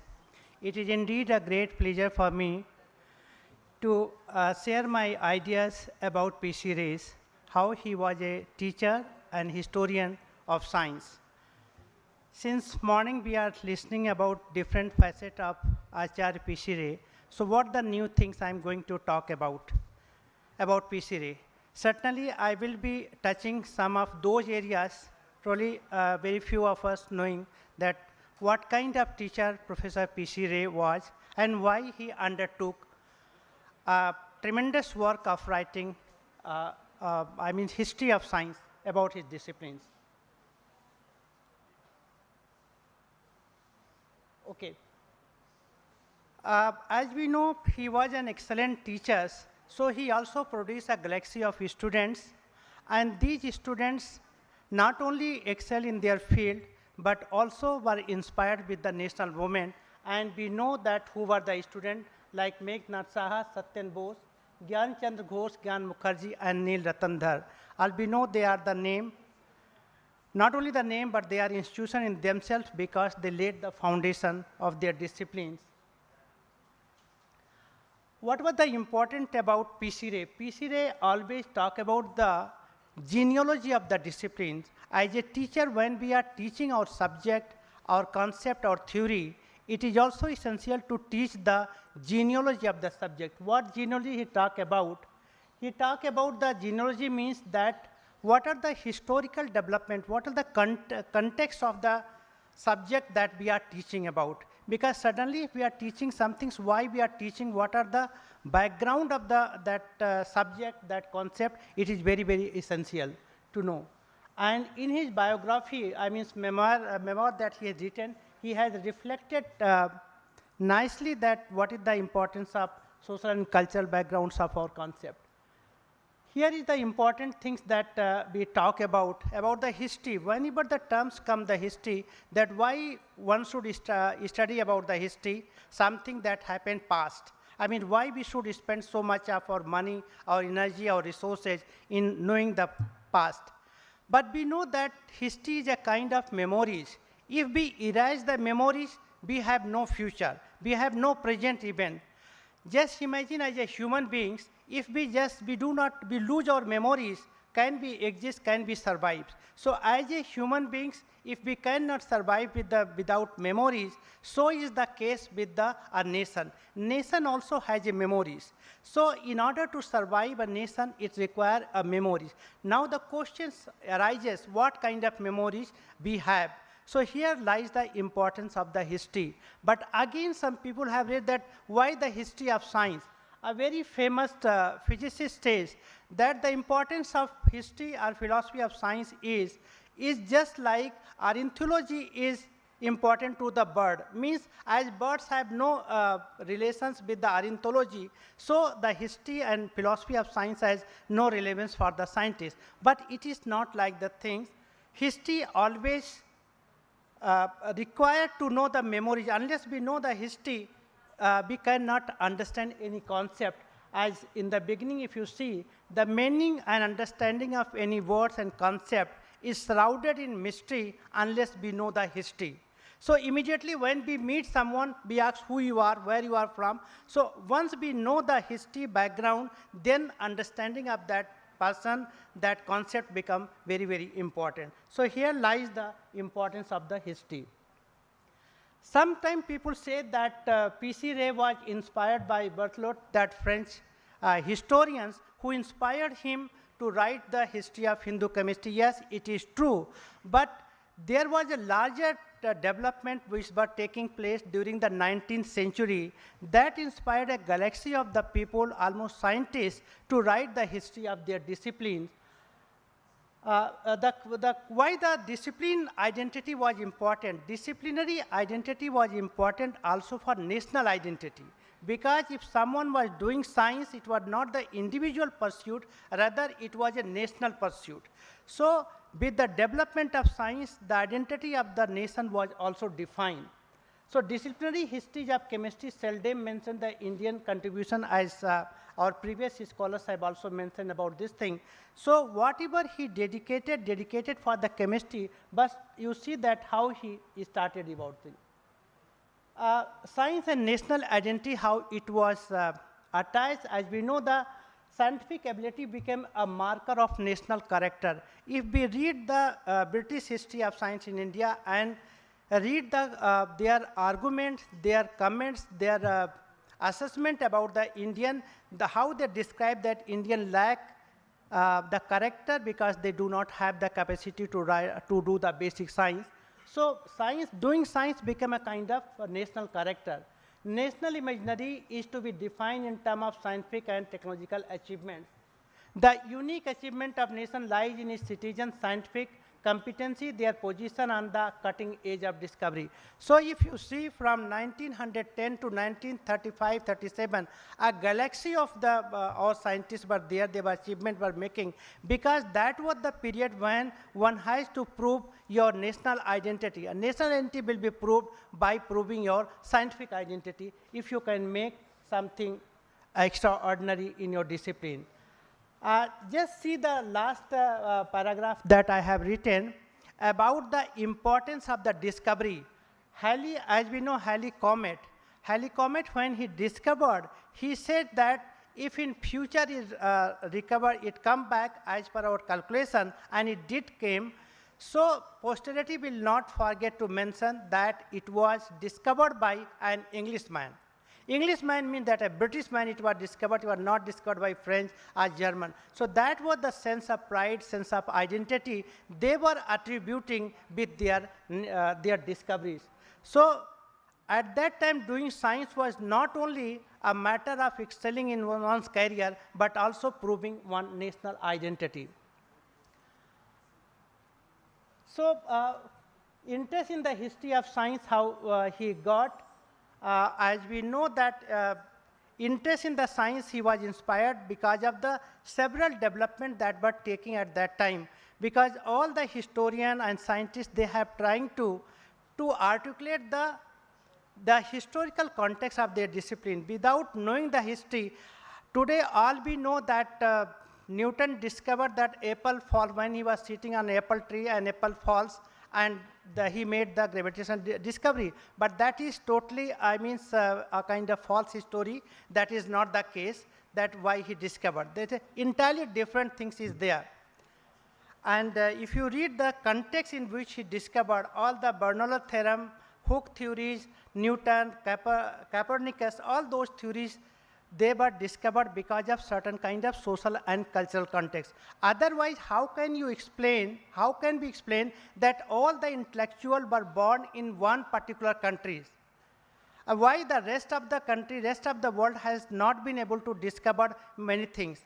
And if we also see that, then we find that the center of discoveries have also kept on changing from one period to another period, from one country to another country. Quickly, I will say, during the 16th, 17th century, it was the England. Then from 1800 onward, it was the France, which was the dominant center of science. From 1850 to 1910, it was the Germany, which was the hot spot of the science. So what was the condition? Why from 1850 to 1910, Germany suddenly became the topmost place in the science in the world? You name any scientist of that period, you will find he or she has been trained in one or another laboratory of the Germany. And then after 1913 or 14, precisely after the World War I, the center of science shifted to the America. And for last 100 years, almost 90 years, Americans have ruled in the science they have developed, but again, the center of science is now shifting. So this is the very interesting stories. So today, I think someone raised the question, why India could not produce a Newton, Boyle, or Galileo? What was the reason? This is not a simple question that we can answer in one way or two way, whether we do not have money, other thing. There are a number of things that we require to explain this thing. So I think this is the kind of work that he did for writing the one book, Hindu Chemistry. 12 years time he spent in collecting the material from different sources. And yes, he was not collecting, he was supported by large number of people in my monetary term as well as intellectually to write this book. So I will just go that what he was accomplishing. Social and political context of this, I will just come that what were the conditions that was prevailing and what were the social political conditions that attracted his mind. He gave the example of birth of School of Physical Chemistry in the Britain and Europe. How the physical chemistry emerged. Friend, this is very important as a young scholar, as a by means old and practicing scholar also, that whenever we think about our discipline and we feel that our school, our department, our university is not able to do, it is not your individual effort that you can do. There are different conditions that require. Now, what he said that this is important point. Physical chemistry was still in the making, its great protagonist. Seventh, Arrhenius was carrying out in Stark his experiment on the conductivity of solution with respect to electric current. Well, I well remember how Scottish scientist in those days was assailed by the conservative school for his experiment, and indeed ridicule was heaped on him. In due course, his bold story was received acceptance, even approbation from the scientific world. He was scoffed and turned out to be his best admirer. Means that in the world of science, in the beginning, how great scientist you are, your theory may not be accepted easily. And there are the cases, even if you have the hardcore experiments, you are well-renowned scientists, you have big laboratories, you provide all the scientific evidences, yet your theory will be doubted and it will not be accepted. So in the beginning, the people doubt, they cast aspersion on you, ridicule you, but in course of time, they accept. So what he was basically showing, he was saying that in the beginning, the European School of Science, they were opposing, and what were the opposing point was there, that when water is dissolved, they do not dissociate. So one group was saying that it is dissociating, another group was saying it was not dissociating. So it means that he says that progress of science takes place through confrontation, argumentation, and then it may be your dialogue and discussion, then your theory is accepted. Now then here question arises. If this is the case, then what is the difference between a scientific truth and a non-scientific truth? If scientific truth is also negotiated, it is also constructed, it is also pursued, then what is the difference? Yes, there has been the point that science is not so smoothly sailing, that you do the experiment and people will accept. I will just give you one example. As you all we know the correlation theory, and this Karl Pearson theory all we are familiar, that Karl Pearson developed a theory of correlation, that what is the relation between variable A and variable B. But before that, in 1905, there was another scholar, his name was the George Yule. George Yule also developed a very strong statistical tool to measure the statistical correlations, and that book was even taught throughout the world. That was also taught in India, but in 5, 6 years, 10 years, something happened. George Yule's name was totally eradicated. His theory was rejected totally. It was not the case that his theory was not good. It was not acceptable. But what happened? Why George Yule? And I'm sure that none of you have heard the name of George Yule, who developed the theory to find relationship between the two variables. Okay. But Karl Pearson, everybody used the Karl Pearson theory. So here lies that how one theory is rejected and the theory is accepted. So in fact, P.C. Ray shown the peoples that how it happened. Now let us come to another thing. All you must be, since this is a chemistry department, all we know the discovery of oxygen. Who discovered oxygen? It was Anthony Lavoisier, Joseph Priestley, or Henry Cavendish. Friends, this Lavoisier was beheaded. He was cut. He was beheaded. If you are thinking that he discovered the oxygen, he was beheaded. And if you think that Cavendish was scooped. And if you are thinking Joseph Priestley was not considered at all that he discovered.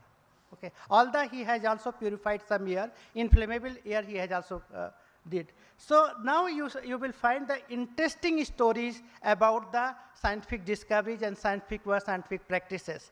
With one more example I will just find. All you know about who discovered electromagnetic force? Michael Faraday, no doubt we will say. But Sir Humphrey Davy was a renowned scientist. He was teacher of Michael Faraday. He resisted that, no, it was not the Michael Faraday discoveries. He was dead against when Royal Society was giving him. Then he said, no, it was not the Michael Faraday, rather someone else he was there. So in the annals of the history of the science, we find many fascinating stories, and P.C. Ray has one knack of the knowledge that he brought this kind of history, different instances from the chemical sciences to inspire his students to work for the development of discipline. He advised his students, your ideas had to pass through contentious route of warring journal, conferences, cliques before they acquired legitimacy and broader acceptance. So he was giving some kind of inspiration, motivation to students that if your paper is not accepted in one journal, you keep trying for another journal, third journal, fourth journal, and then in course of time people will accept. Thank you very much, sir.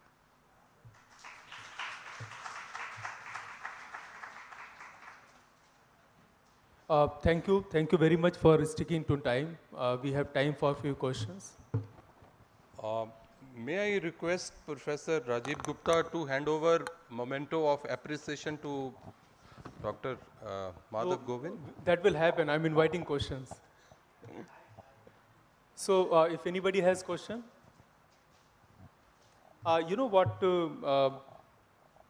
Professor Govind has discussed was like, the historical background, particularly the later part, which I really liked about the discovery of oxygen, and there are, similar type of discoveries, theories, historical backgrounds are available in sciences. It actually requires a lot of reading, and as we have many, young audience, it's always, better for everyone to read a lot, and you will see many, many interesting theories. In fact, there is a very famous book, I think probably he is aware, about the scientists who could not be given Nobel Prizes. It's a very famous book. In fact, Professor C.N.R. Rao also wrote a book about some legendary scientists, some of them who I think almost everybody believed that they should have be given Nobel Prizes. So these things are important.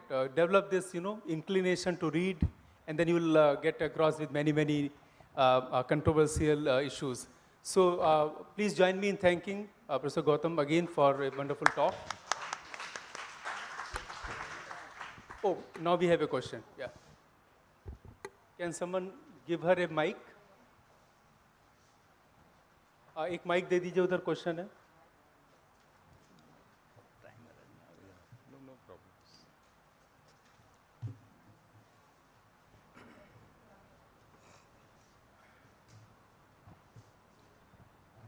Very good evening, sir. Sir, myself, Dr. Deepthi Gupta from Deshbandhu College. I have a curiosity. Actually, it's not a question, it's a curiosity. Like sir has mentioned in his talk that there have been different times where there was center for discoveries, like Germany, then France, and then there are different centers. There were different times and eras of discoveries. So, is there any evidence or anywhere written? Maybe I have not, read that much about Acharya Praful Chandra Ray. But I would like to know, because there have been mentions that our Upanishads went there, got translated, and they went there and they read and translated there in their own language, and then all these discoveries were happening. So would you like to connect the two things here in your talk? Yes, I think your talk is related to this idea that all the science developed in the Western Europe, and then it got diffused in rest of the world. Yes. Okay, this is the called diffusion theory. Right. But there is a scholar called Kapil Raj had written a book called Relocating the Center of Science. Okay. So relocating center of science, where he has said that while science was developing, it has drawn the ideas from different part of the world. Okay.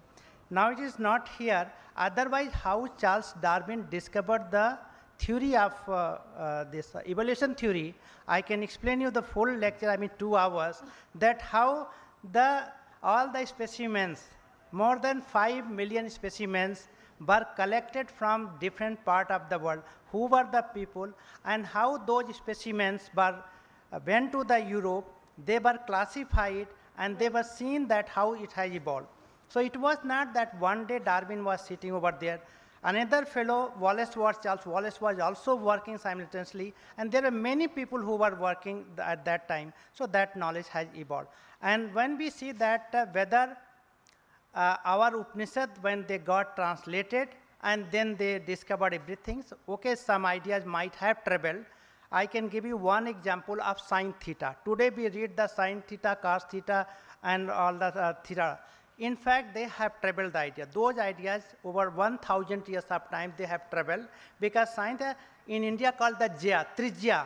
एक जो चाप होता है trijya, when it went to the Arabian countries, it became jya, some kind of arc became. When it went to the Europe, then they translated sin in the Greek language or Latin language, and then again it came back. So some kind of circulation of ideas have taken place, but exactly how much ideas have gone in making the modern science, still I think research is going on. Yes, just a second, sir. Sir, coming to, sticking to Acharya Praful Chandra Ray, since he has written 2 extensive books on the Hindu chemistry, so did he mention anywhere, because he has extensively studied Sanskrit, this Rasayan Shastra and all, and he has, written every part of ancient chemistry into it.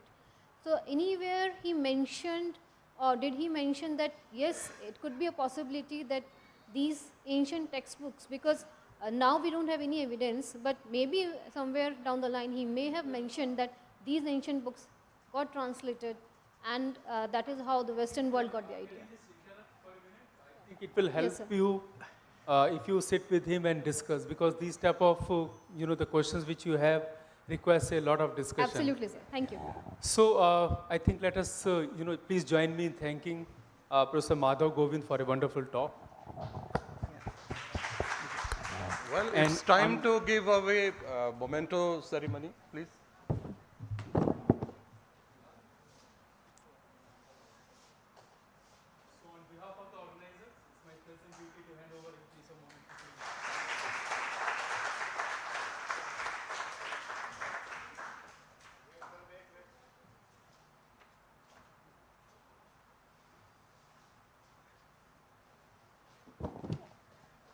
Our next speaker, it's a pleasure to introduce Professor Ayan Datta. He is a senior professor at the Indian Association for the Cultivation of Science. I know Ayan well. He's a theoretical and computational chemist, has been wonderfully doing science, and what is very inspiring for, I think, all of us is that in addition to doing excellent science and teaching, he takes a lot of interest in promoting science, particularly ancient science. So I don't want to take much time. I welcome Professor Ayan Datta for his presentation. Yeah. Thank you very much, the chairman, for this wonderful introduction. And I have known Dr. Rajiv Gupta for a very long time, and it is also apt, because in one word, if I want to summarize the scientific contribution of, because I have to speak about the research of Shri Acharya Prafulla Chandra Ray, in today's word he would be called as a coordination chemist. And of course, our chairman is also a coordination chemist, so I think this is a kind of very natural thing that we will try to look at it. Okay. Okay. Now, before we go on, let us look at the references. So, one of the very authentic references to look at these things, to look at the scientific contribution, is this book written by Professor Animesh Chakravarty and published by Indian Chemical Society. This is a book which actually notes down the important academic chemical contributions of Acharya Prafulla Chandra Ray. This is one. The other one, where you can actually find a great deal of reference, is also written by my senior colleague, Professor Shibrata Goswami from the Indian Association for the Cultivation of Science, and Dr. Samorej Bhattacharya from Jadavpur University on his work. So, these are the two original references which you will find on the research work done by Acharya Prafulla Chandra Ray, with details, with the chemical details.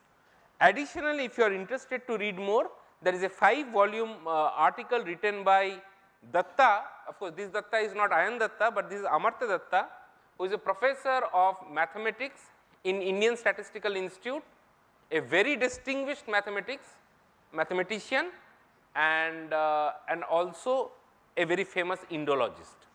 By the way, Dr. Amartya Datta has written these 5 volumes. These are available for free in Mother India, which is the journal published by Rishi Aurobindo Society, where these things are available. Very authentic sources. Okay.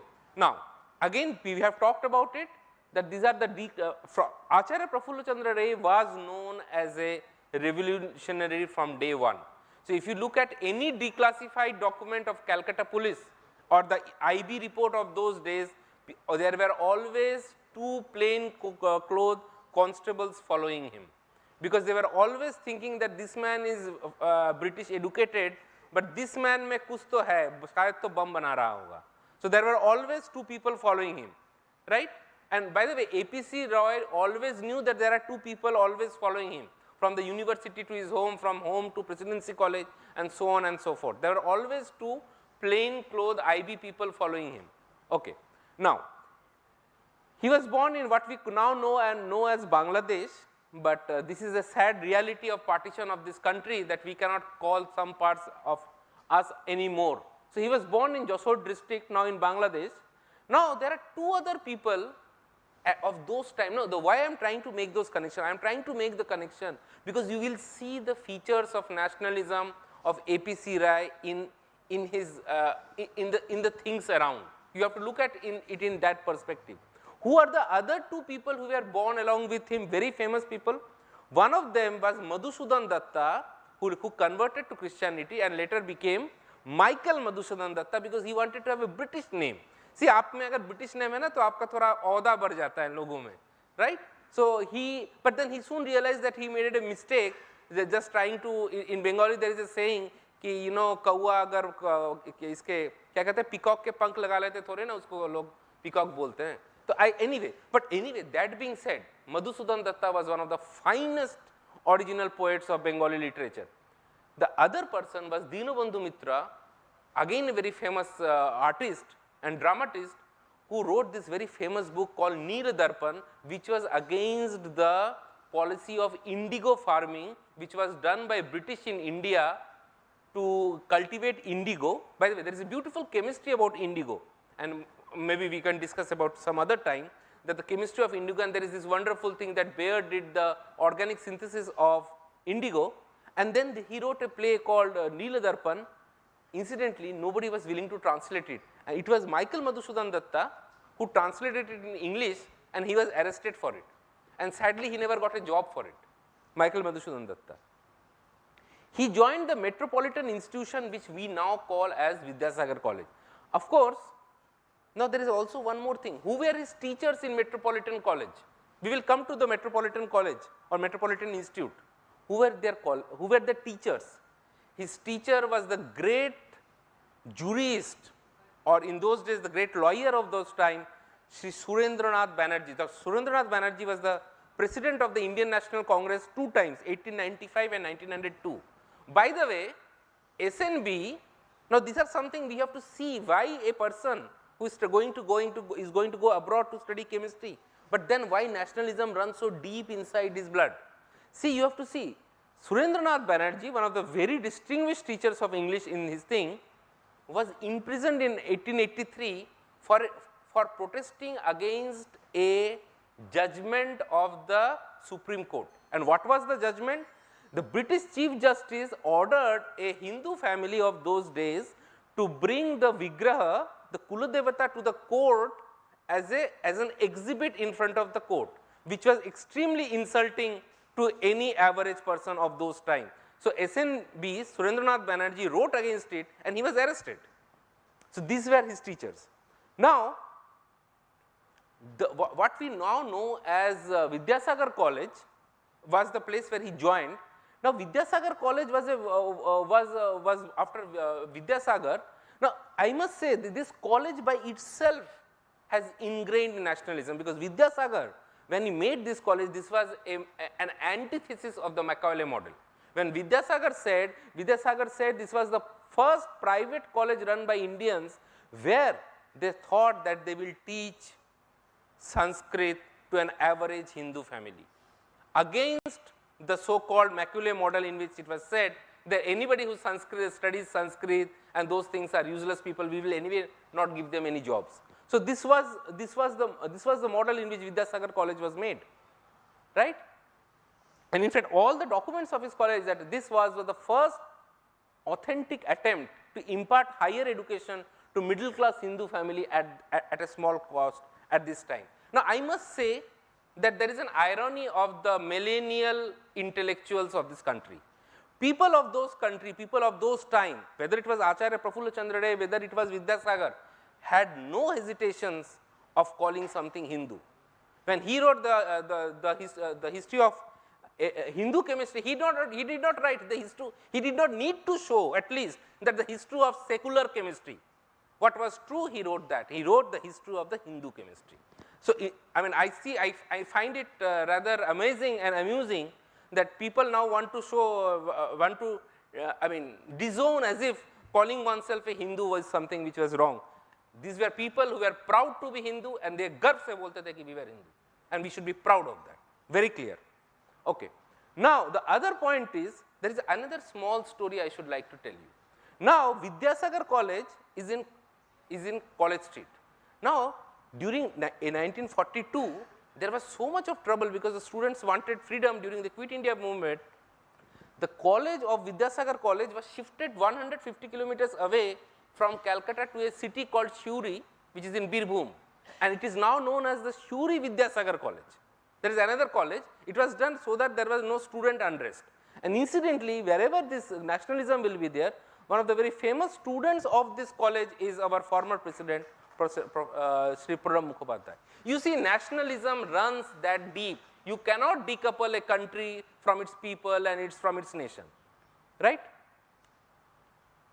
Now, P.C. Ray, of course, this Metropolitan College did not have a science because it was very expensive to maintain science laboratories. So he was given as an external student into the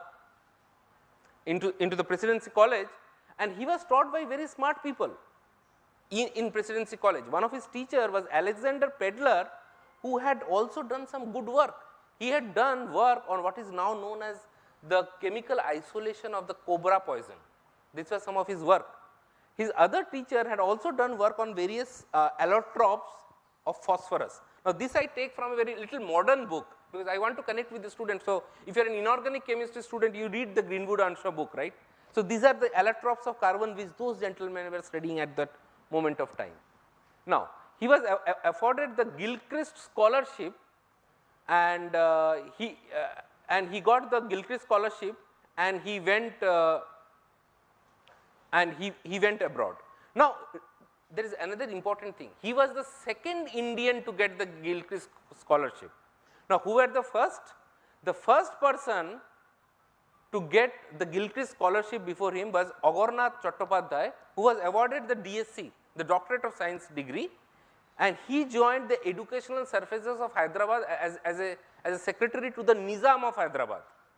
And you know, his son were Virendranath Chattopadhyay and Sarojini Chattopadhyay, who later married Naidu, and she later became Sarojini Naidu, she was the treasurer of the Congress party.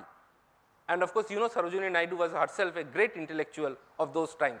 In fact, she made this very famous comment that it is very expensive to keep Bapuji in poverty, because Bapuji wanted to travel third class, so the whole Congress party had to book the whole train for him. So it was very expensive to keep Bapuji in the proverbial poverty, right. Interestingly, the other person, Virendranath Chattopadhyay, was very strongly influenced by Savarkar in the India House in 1909, and there is wonderful articles written by people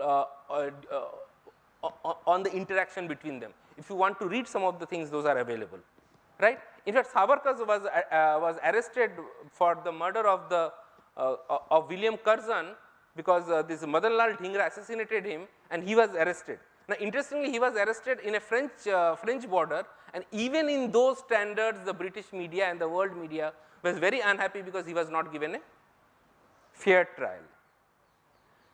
Now, what was the PhD thesis of APC Rai? Now, APC Rai joined for PhD under Alexander Graham Brown. What is Alexander Brown's contribution? When we draw molecular structures, we show bonds, right? And we show bonds by lines. That is his discovery, Alexander Graham Brown, his guide, right? Now, Alexander Brown, even though he was an organic chemist, APC decided to work on metal complexes, and this is his PhD thesis. And in PhD, he worked on sulfates of various metals. And remember, we will try to come back to one of them, which is called oil of vitriol, which is sulfuric acid. This remained one of the very important scientific contributions of APC Rai in an industrial sense. We will come back to it. Okay. Now, what are the things he decided to work on? He decided to work on what are called double salts. One of the very important double salts, students, more salt. And what do you do with more salt? Titration of iron, right? Oxidation. So, more salt is one of the double salt. Why is it called double salt? Because it has two cations, ammonium, which is monovalent, and there is a bivalent metal, which can be iron, which can be copper, which can be zinc. Now, till what was known till then was double salts. So, APC Rai asked himself, can we have double salts? Can we have two different complexes which are sticking together? So, this was the PhD thesis of APC Rai, double salts, remember? And he decided to make a lot of double salts, in which you have you have one single ion, monovalent metal, and two different bivalent metal ions. And APC Rai showed in his PhD thesis that they need not be unimolecular. Now, today we would call them as solid solutions. In today's language, in chemistry, we will call them as solid solution, two different ions in two different outer sphere complexes, right. Now, APC, after his PhD, he got the PhD. By the way, he was the second PhD in science of Indian origin. Who was the first PhD in science? Virendranath Chattopadhyay, the father of Sarojini Chattopadhyay, Sarojini Naidu.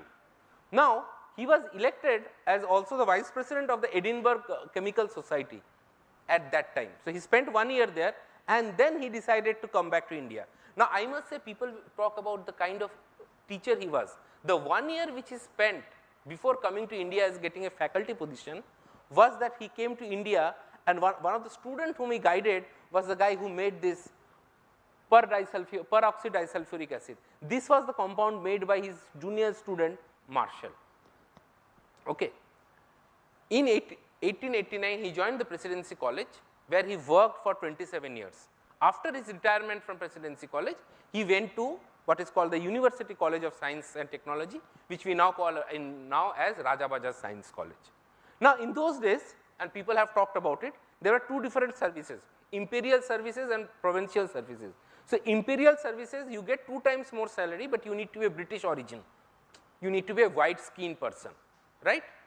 So, I mean, why I say British origin? Because even if you are a son and daughter, those days there were no genetic tests, you cannot do DNA tests. So, even if you are born to a British parent, father, but if you do not look white, they will not consider you for the imperial services, right? Very clear. So, APC protested, and then he decided that instead of protesting, just he should take up a job and start working. Now, what are the things he did when he joined? He started the first modern chemistry teaching program in India in Presidency College. Okay. So, what are the work which he did before he started his own lab? one of the first thing which started to work in those days was there were a lot of milawat. In those days, people used to do a lot of adulteration in vanaspati oil and ghee. So that is a small exercise he took up before his lab could start up. And then he decided to look at in fact, the first publication from the Presidency College, which now is an university, is this, the chemical examination of the purity of various oils, ghees and so on. Right. Now, his serious breakthrough in science where APC Rai really became famous was this discovery of mercurous nitrate. People have talked about it, I will not talk about it, but I will talk about it in a little different sense. So, 1896 he found mercurous nitrate. Now, there was a lot of controversy, and there was a controversy, Professor Animesh Chakravarti has written about it in great detail in his book. In fact, he has re-examined it in late 90s. The reason why mercurous nitrite will quickly disproportionate into mercuric nitrate and mercury, solid mercury. Now, there was a confusion, what is the mode of binding of the nitrate to the mercury, to the dimercury, I mean Ag2. So, later Professor Chakravarti, when he actually found out the crystal structure, it was shown to bind to the oxygen. Now, Professor Chakravarti writes in his article that there is still some place of doubt in the confusion, because you know from the chemistry student mercury is soft. So, you would have expected the nitrogen end to bind, but in the crystal structure you see the oxygen end to bind. So, might be there is some issue of polymorphism or something. The issue is still not clear, right. Now, this is something I wanted to say. Presidency College, within 7 years of joining, 0 funding, 0 laboratory, 0 foreign travel, 50 hours per week teaching. This is what he did. So much of work.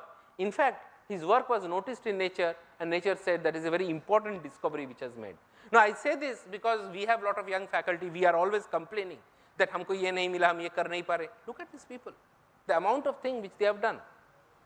Okay, this I really like to show this slide. We complain, we the scientists of modern India, we complain, where is the time? We do not have time, we have to take care of so many things.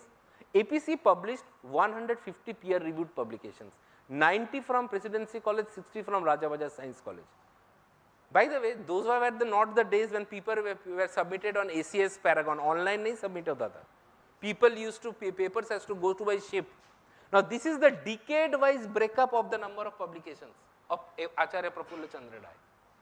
Look at the kind of prolific. He had 40 PhD students. Nowadays, I find a lot of faculty are saying, they become professor without graduating any student. They khud apale hi kaam kar rahe hain. No, no, no. You are a part of the society and you need to train students. 40 PhD students. And what are the things he did? He worked on industry. He fought against the import lobby of fine chemicals. Even then there was an import lobby, started industry, and also wrote a book. In fact, I would say magnum opus on the history of Hindu chemistry, all within one lifetime. Okay. Now, other important work which was ammonium nitrate and alkyl ammonium nitrates. Now, what is the importance of alkyl ammonium nitrate? Anybody who works on ionic liquids, he was the discoverer of ionic liquids, alkyl ammonium nitrates. He was the first person to make a ionic liquid, right. Now, again the people were, people thought that you cannot make ammonium nitrate because it will immediately break down into nitrogen and water, more thermodynamically favorable product. But he was able to make it. Now you see why why the police was always following him, because he was making ammonium nitrate, and you know ammonium nitrate is a very famous compound for making explosives. So, police was always following him. The other work which he has done is working on sulfides, organic sulfur compounds, thiones, thiocamphors, gold thiol chemistry. No, why do I say this? I say this because these are the work which can be done in India, from India with hard work. These are the work which he has done. He has worked on these 2 different isomers. Class 12 students know this. Octahedral compounds MA3B3 can have facial and meridional kind of polymorphs. He made and isolated them. He was also a great mentor. In fact, the Nature obituary for him, it writes very clearly, it was by enthusiasm for literature, for research that he motivated his student. One of his very famous students in the Hindu hostel was the first president of India, Rajendra Prasad. So Rajendra Prasad ji wrote, many of us were infused by the idea and the spirit of our master and even inspired by his ideal and example to dedicate ourselves to the service of our motherland. Okay. Now, I would also say, I would like to give, and I think this is the last thing I would like to show. One of his very important students was Birish Chandra Guha. Now, you don't know, he was the first person who started biotechnology in India. Now, this gentleman was he took 1 year after his MSc, he studied, he was a 1 year, he did MSc project under him. Now, but he was always participating under the, against the British. So, he was arrested by the British police, and when he applied for passport, passport was cancelled. So, then APC Rai intervened and got him the passport, and he asked him to go abroad and learn the models of biochemistry, because he had heard by that time that you could do what is now what we call genetically fortified food, because India was suffering from huge malnutrition.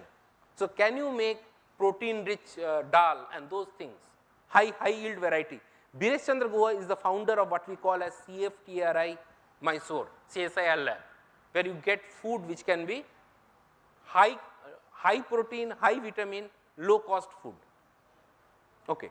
Now, I would like to give you an example. Now, Acharya Prafulla Chandra Ray had a theory, and his theory was the growth of a modern country in a modern world can be described by a single parameter. It is by the number of barrels of sulfuric acid it produces. Now, look at this. These are the uses of see, you look at the consumptions of sulfuric acid. Now, even these are the projected value up to 2029, and from 1900, those countries who have done really well have produced large amount of sulfuric acid.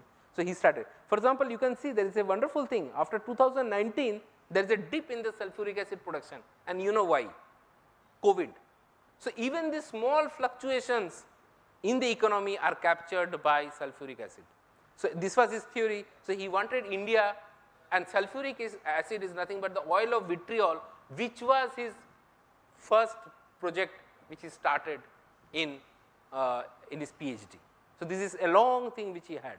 Now, you see the GDP of a country, now this is so accurate, the GDP of a country more or less collaborates with the production of sulfuric acid by the country. You might say Morocco mein kya hai, Morocco ka to GDP nahi hai, but all the European countries don't do production there because they think it will pollute. So, they offshore all pollutions to Morocco. So, I think I will end up with this small message that APC Rai believed that you can do, if you do strong chemistry, you can have a strong nation. Thank you very much.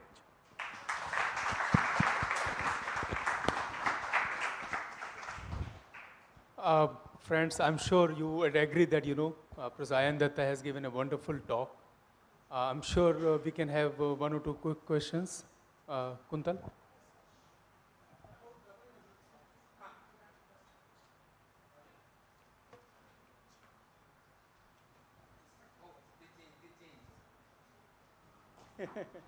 It's all right, you can just continue with your question.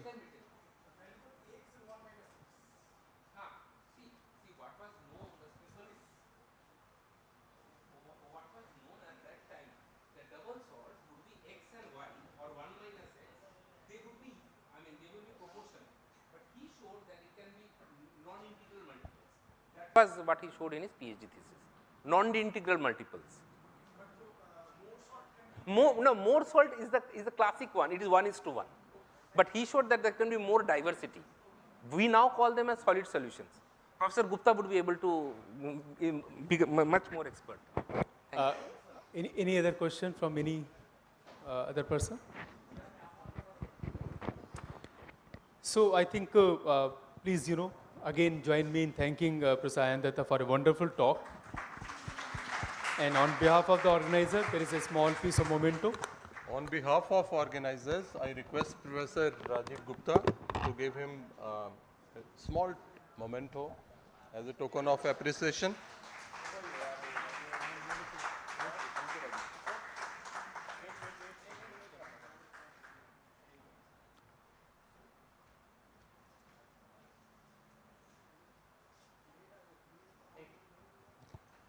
May I request all those who are sitting at back, please come forward. There are seats vacant over here. Then you will not allow them to leave. They're using it as a ploy to leave. Okay, so now we have, a few short oral presentations. So what I will do, I'll invite the first one. The time is 10 minutes, but then please complete your presentation in 7 to 8 minutes time. I will raise my hand once it is 7 to 8 minutes so that we can have 1 or 2 questions. So the first oral presentation is oral presentation number 13 by Dr. Ranjana Chaudhary Ahirwar. And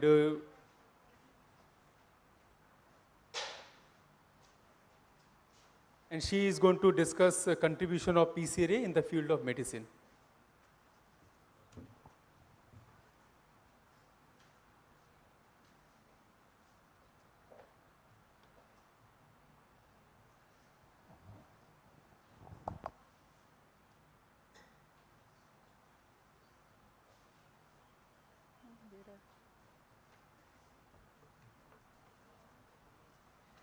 Very good evening to all of you.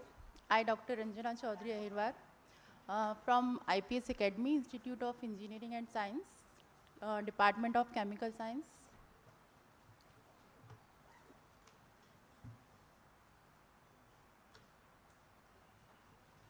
My paper topic is the contribution of PCRA in the field of medicine.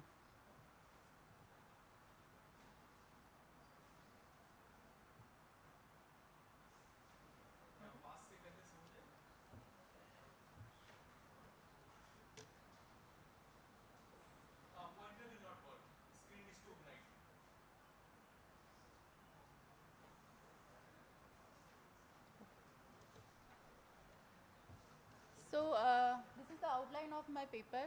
Paper is divided into the following parts. First is the introduction, aspiration, challenges, then importance of indigenous drugs, and the contribution of other nationalist figures who helped the Acharya race, and finally the conclusion. So start with the introduction.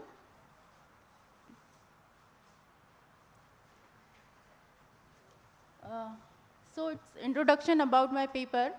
Acharya Prafulla Chandra Ray had understood the fact that India had been made poor by the faulty policies of British rulers. He said that to get out of this poverty and to save indigenous capital to greater industrialization is necessary in India. And he said other British products would have been boycotted, but there was no alternative available for pharmaceutical products. And P.C. Ray developed such product in Bengal Chemical.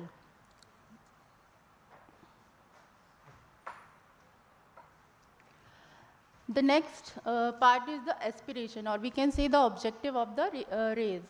So the basic aim was to generate employment in pharmaceutical drugs, because mostly all the important drugs were imported from the British that time. So he started making pharmaceutical drugs in 1893, but he waited 10 years to implement his scheme for the production of pharmaceutical drugs on a bigger scale. Then during First World War, British government itself approached Bengal Chemical Private Limited war effort supplies. What were the challenges that time? So the bigger challenges is that the sale of indigenous medicine, जो कि आज भी है.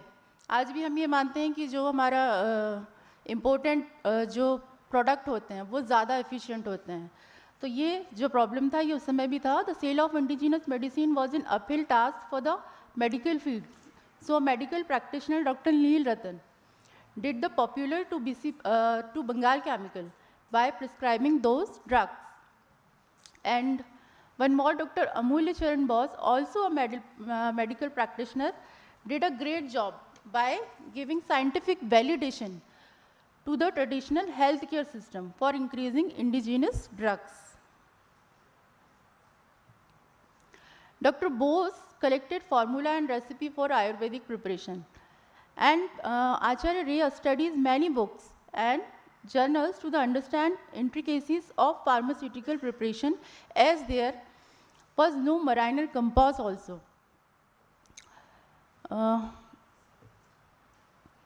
Then the other point is the importance of indigenous drugs. So for that, Ray's indigenous Ayurvedic medicine are approved by the British Addendum, means it is the authority of British Pharmacopoeia Authority. Rays completely believe that Indians have the capability to do their best. So he started following the traditional method which was given in old Sushruta Samahita summary. Rays in his book started with a discussion on the alchemical ideas of the Vedas and moves on the period of Charak Samhita and Sushruta, which was called the Ayurvedic period. So here, Sushruta Samhita is one of the most significant ancient medical texts still in existence. The Sushruta Samhita is regarded as the primary source of Ayurveda.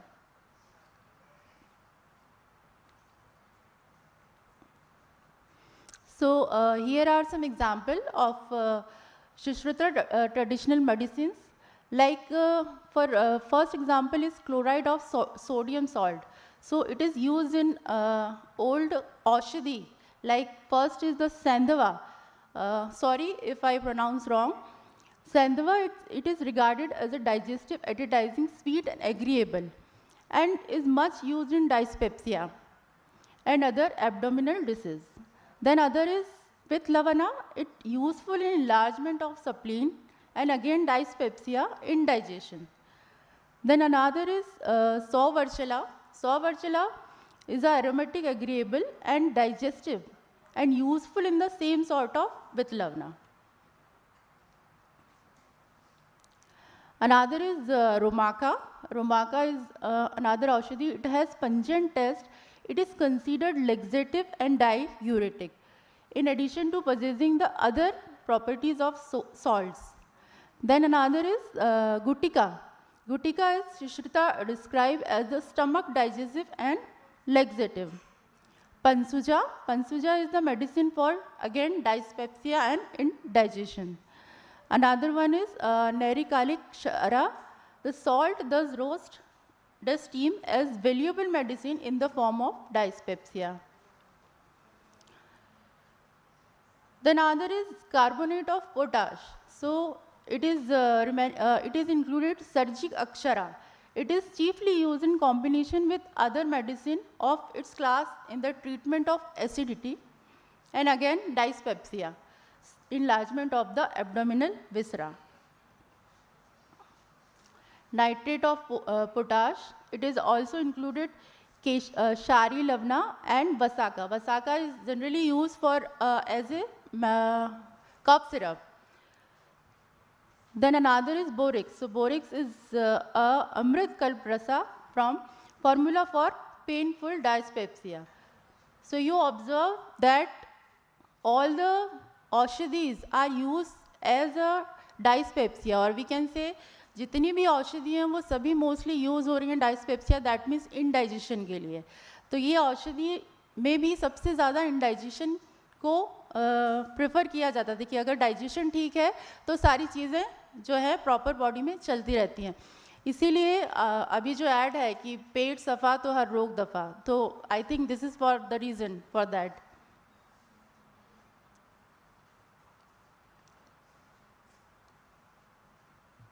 Then talk about the other nationalist figure who helped Acharya Rays. So the Bengal Chemical Company grew under the leadership of Rays, found pattern in eminent personality such as Dr. R.G. Kar, Dr. N.R. Sarkar and so on. Finally concluded that what rare things were happening. On one hand, an allopathic doctor, Dr. Madan Lal Sarkar, was providing platform for research in fundamental sciences in Indian Association for Cultivation of Science.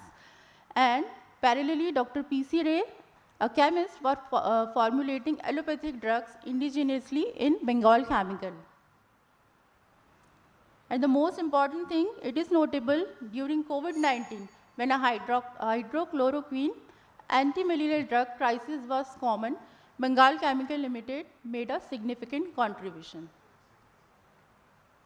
This was references, and thank you from my side.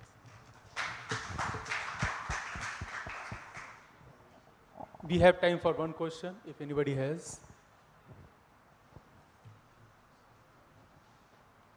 Okay, if not, please join me in thanking Dr. Ranjana Chaudhary for her presentation. The next presentation is by Mr. Soumyadeep Vaidya.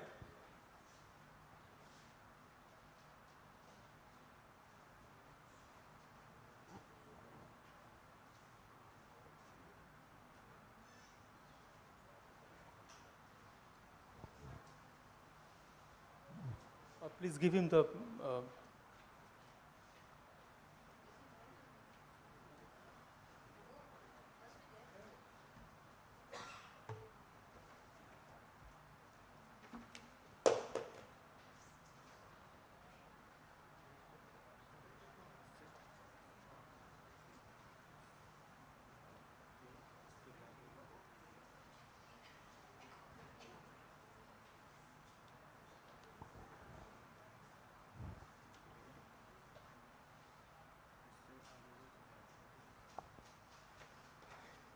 Good afternoon, everyone.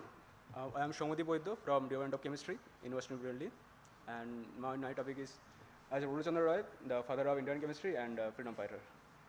So, Ajit Praful Chandra Roy was born on August 2, 1961 in Raoli Katrava village in Jessore district in Bengal Presidency in British India. Now it is in Khulna, Bangladesh. So, after completing his primary education in village school, he went to hair school in 1871. And then he took admission in Metropolitan Institution, now it's called Vidyashar College, in 1879 in fine arts course. And at that time, chemistry was a compulsory subject in, at that time, chemistry was a compulsory subject in fine arts in Vidyashar College. But Vidyashar College has not that kind of lab for chemistry, so they had to go to Presidency College for the lab work. And there in Presidency College, he found the Professor Alexander Predler. He was the head of the chemistry department in Presidency. And he was a leading chemist at that time in British India. So from that, he got fond of chemistry. And in 1882, he got the Gilkey Scholarship from UK and went to University of Edinburgh to pursue study in chemistry.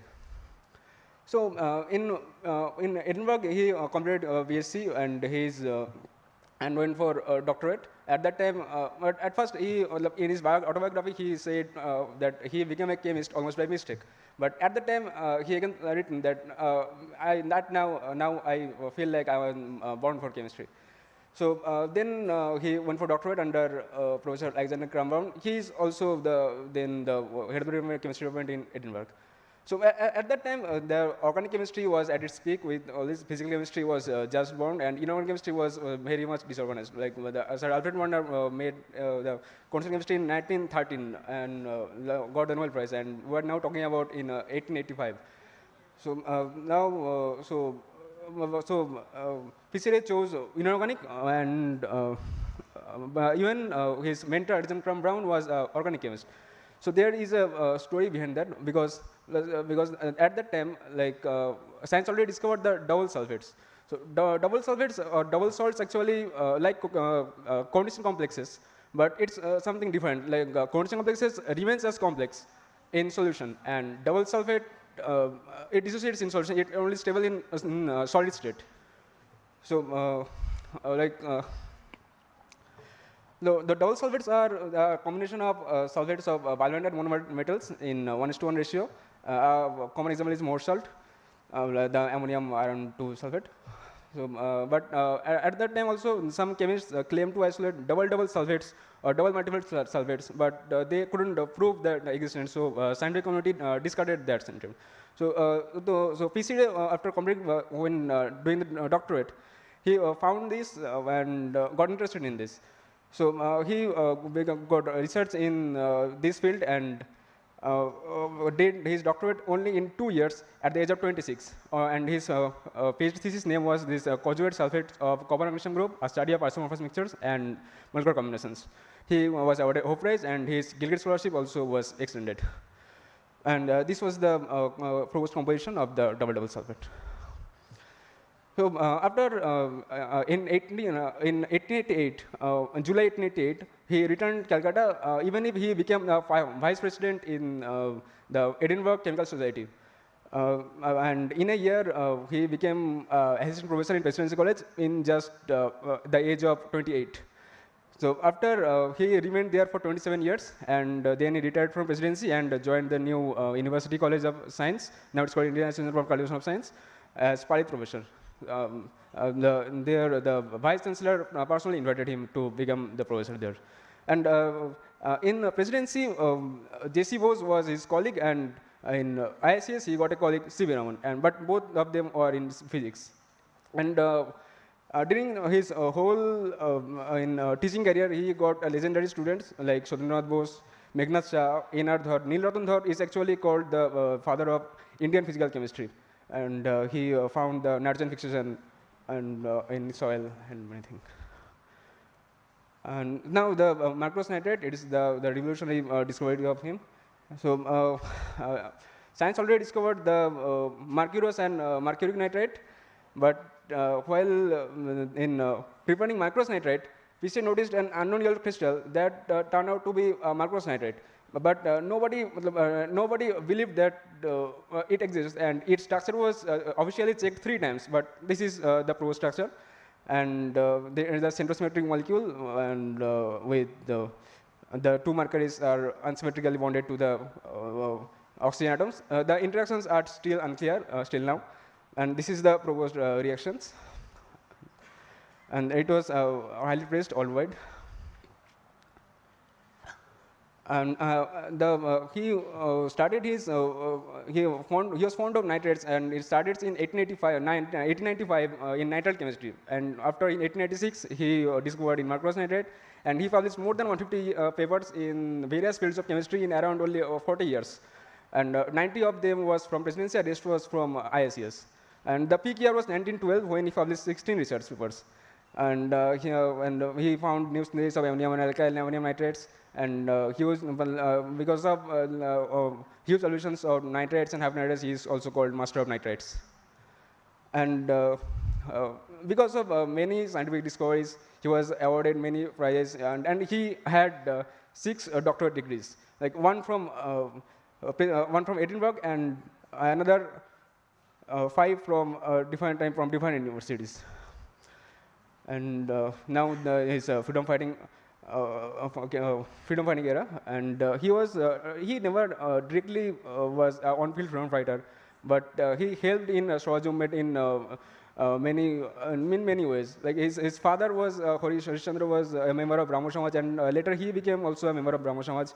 And his English teacher in Vidyasagar College was Srinivas Banerjee. He was a founding member of Indian National Congress and was a president. And in Edinburgh, he wrote an essay on India before and after mutiny, where he strongly criticized British government while living in Britain. So in 1936, he retired from ISCS, and in 1944, he died. He was a great philanthropist, and this is autobiography. Here's my reference. Thank you.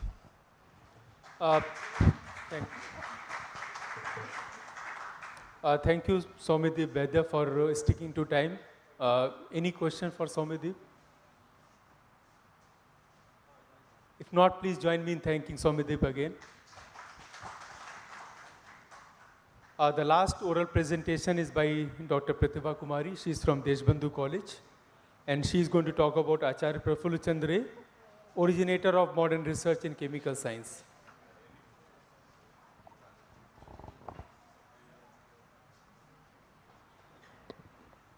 Good evening to all. I am Dr. Pratibha Kumari from Deshbandhu College, and today I am going to give a talk on Acharya Prafulla Chandra Ray, originator of modern research in chemical science.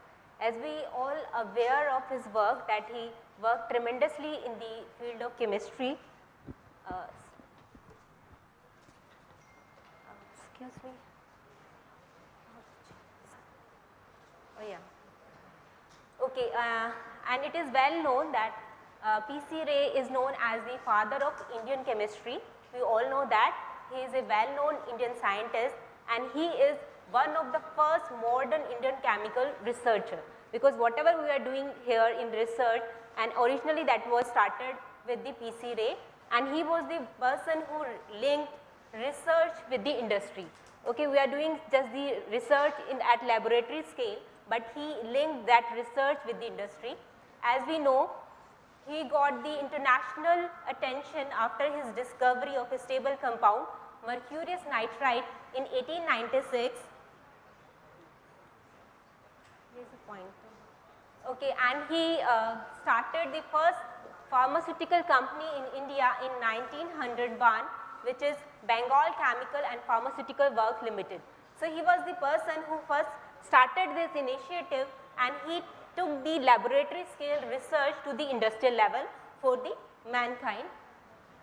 If we talk about his chemical journey, so his real fascination for the chemistry started in 1882 when he won a scholarship in Edinburgh University, UK for his degree program.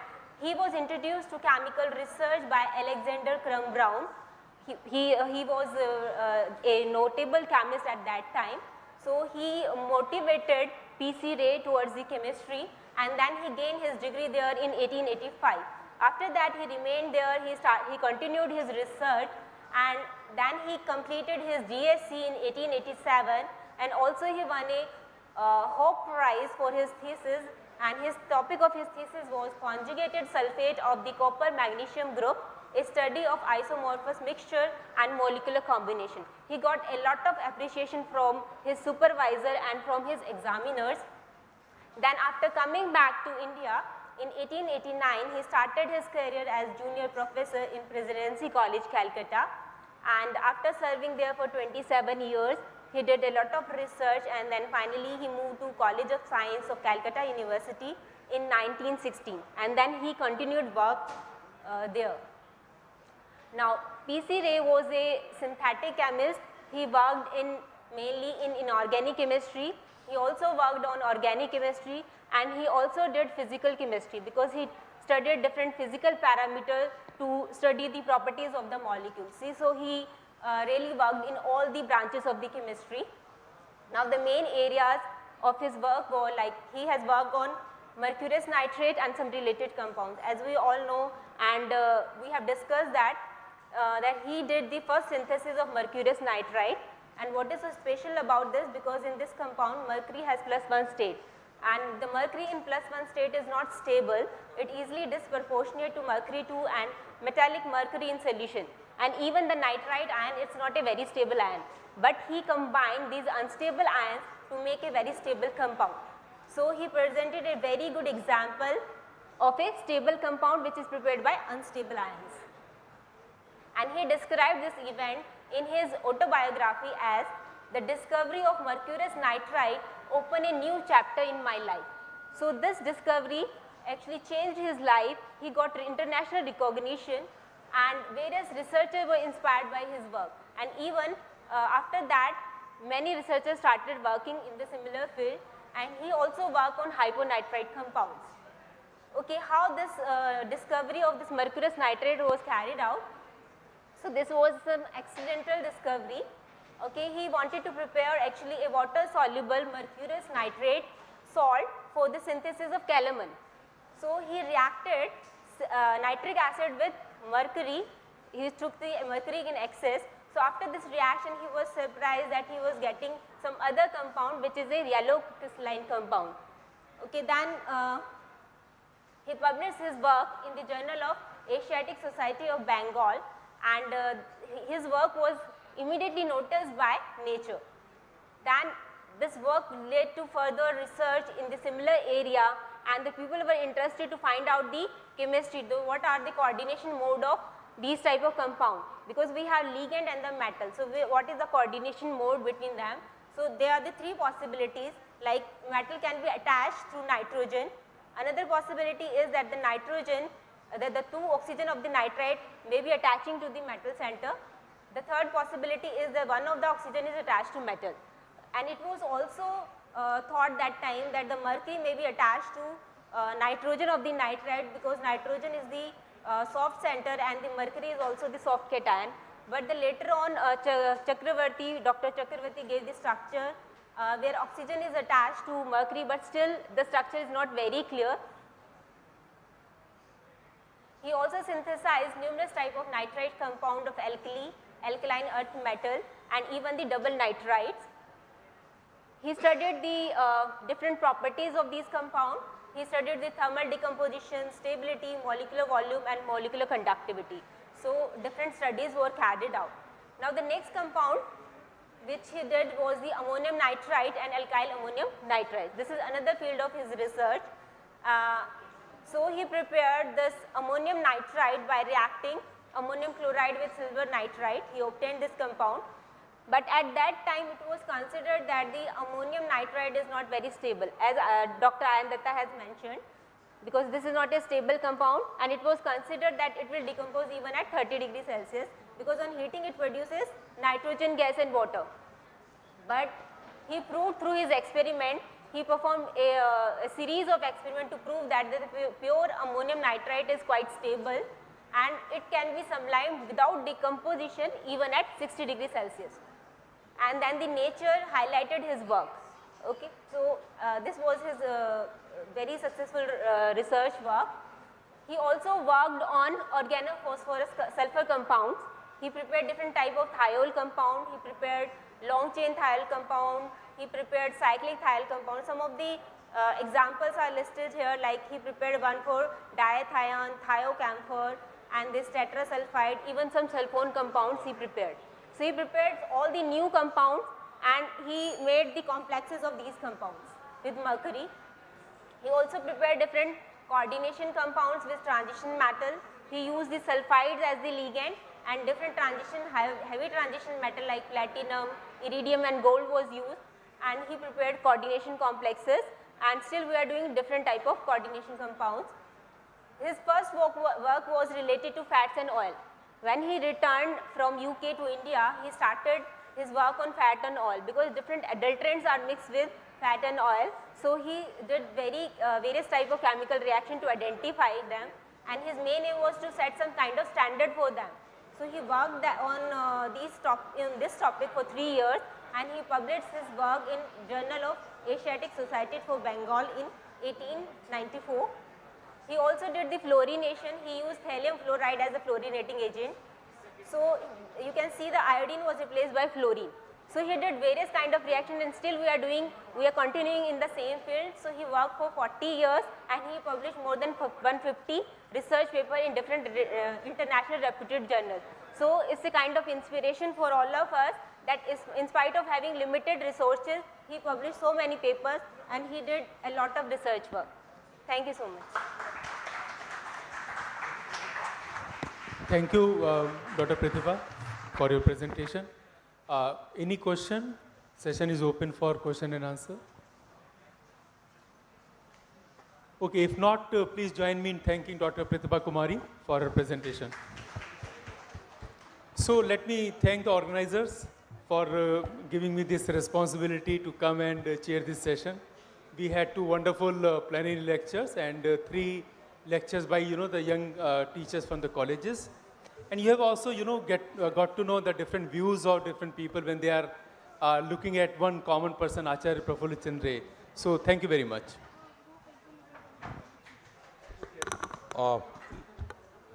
Please join me in thanking Professor Rajiv Gupta for conducting a wonderful session.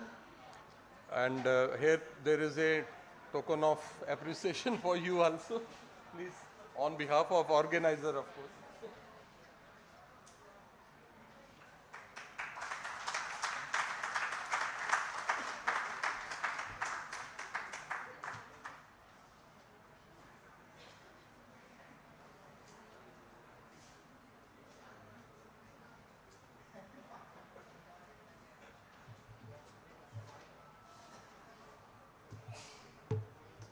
Thank you.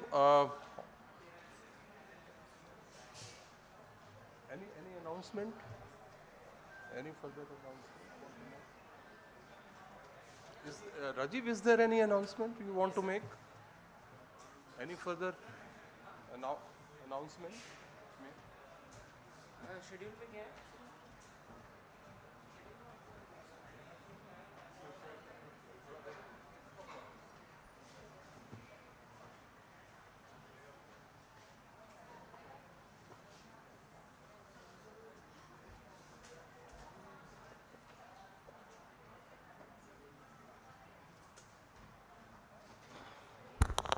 Good evening, everyone.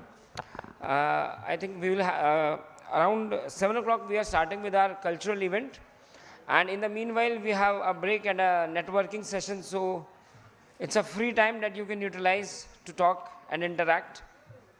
We'll all meet at 7 o'clock. I think Rubiji, 7 o'clock will be ready, no? 7 o'clock we'll be having the cultural event, and 8 p.m. we have the dinner. Thank you.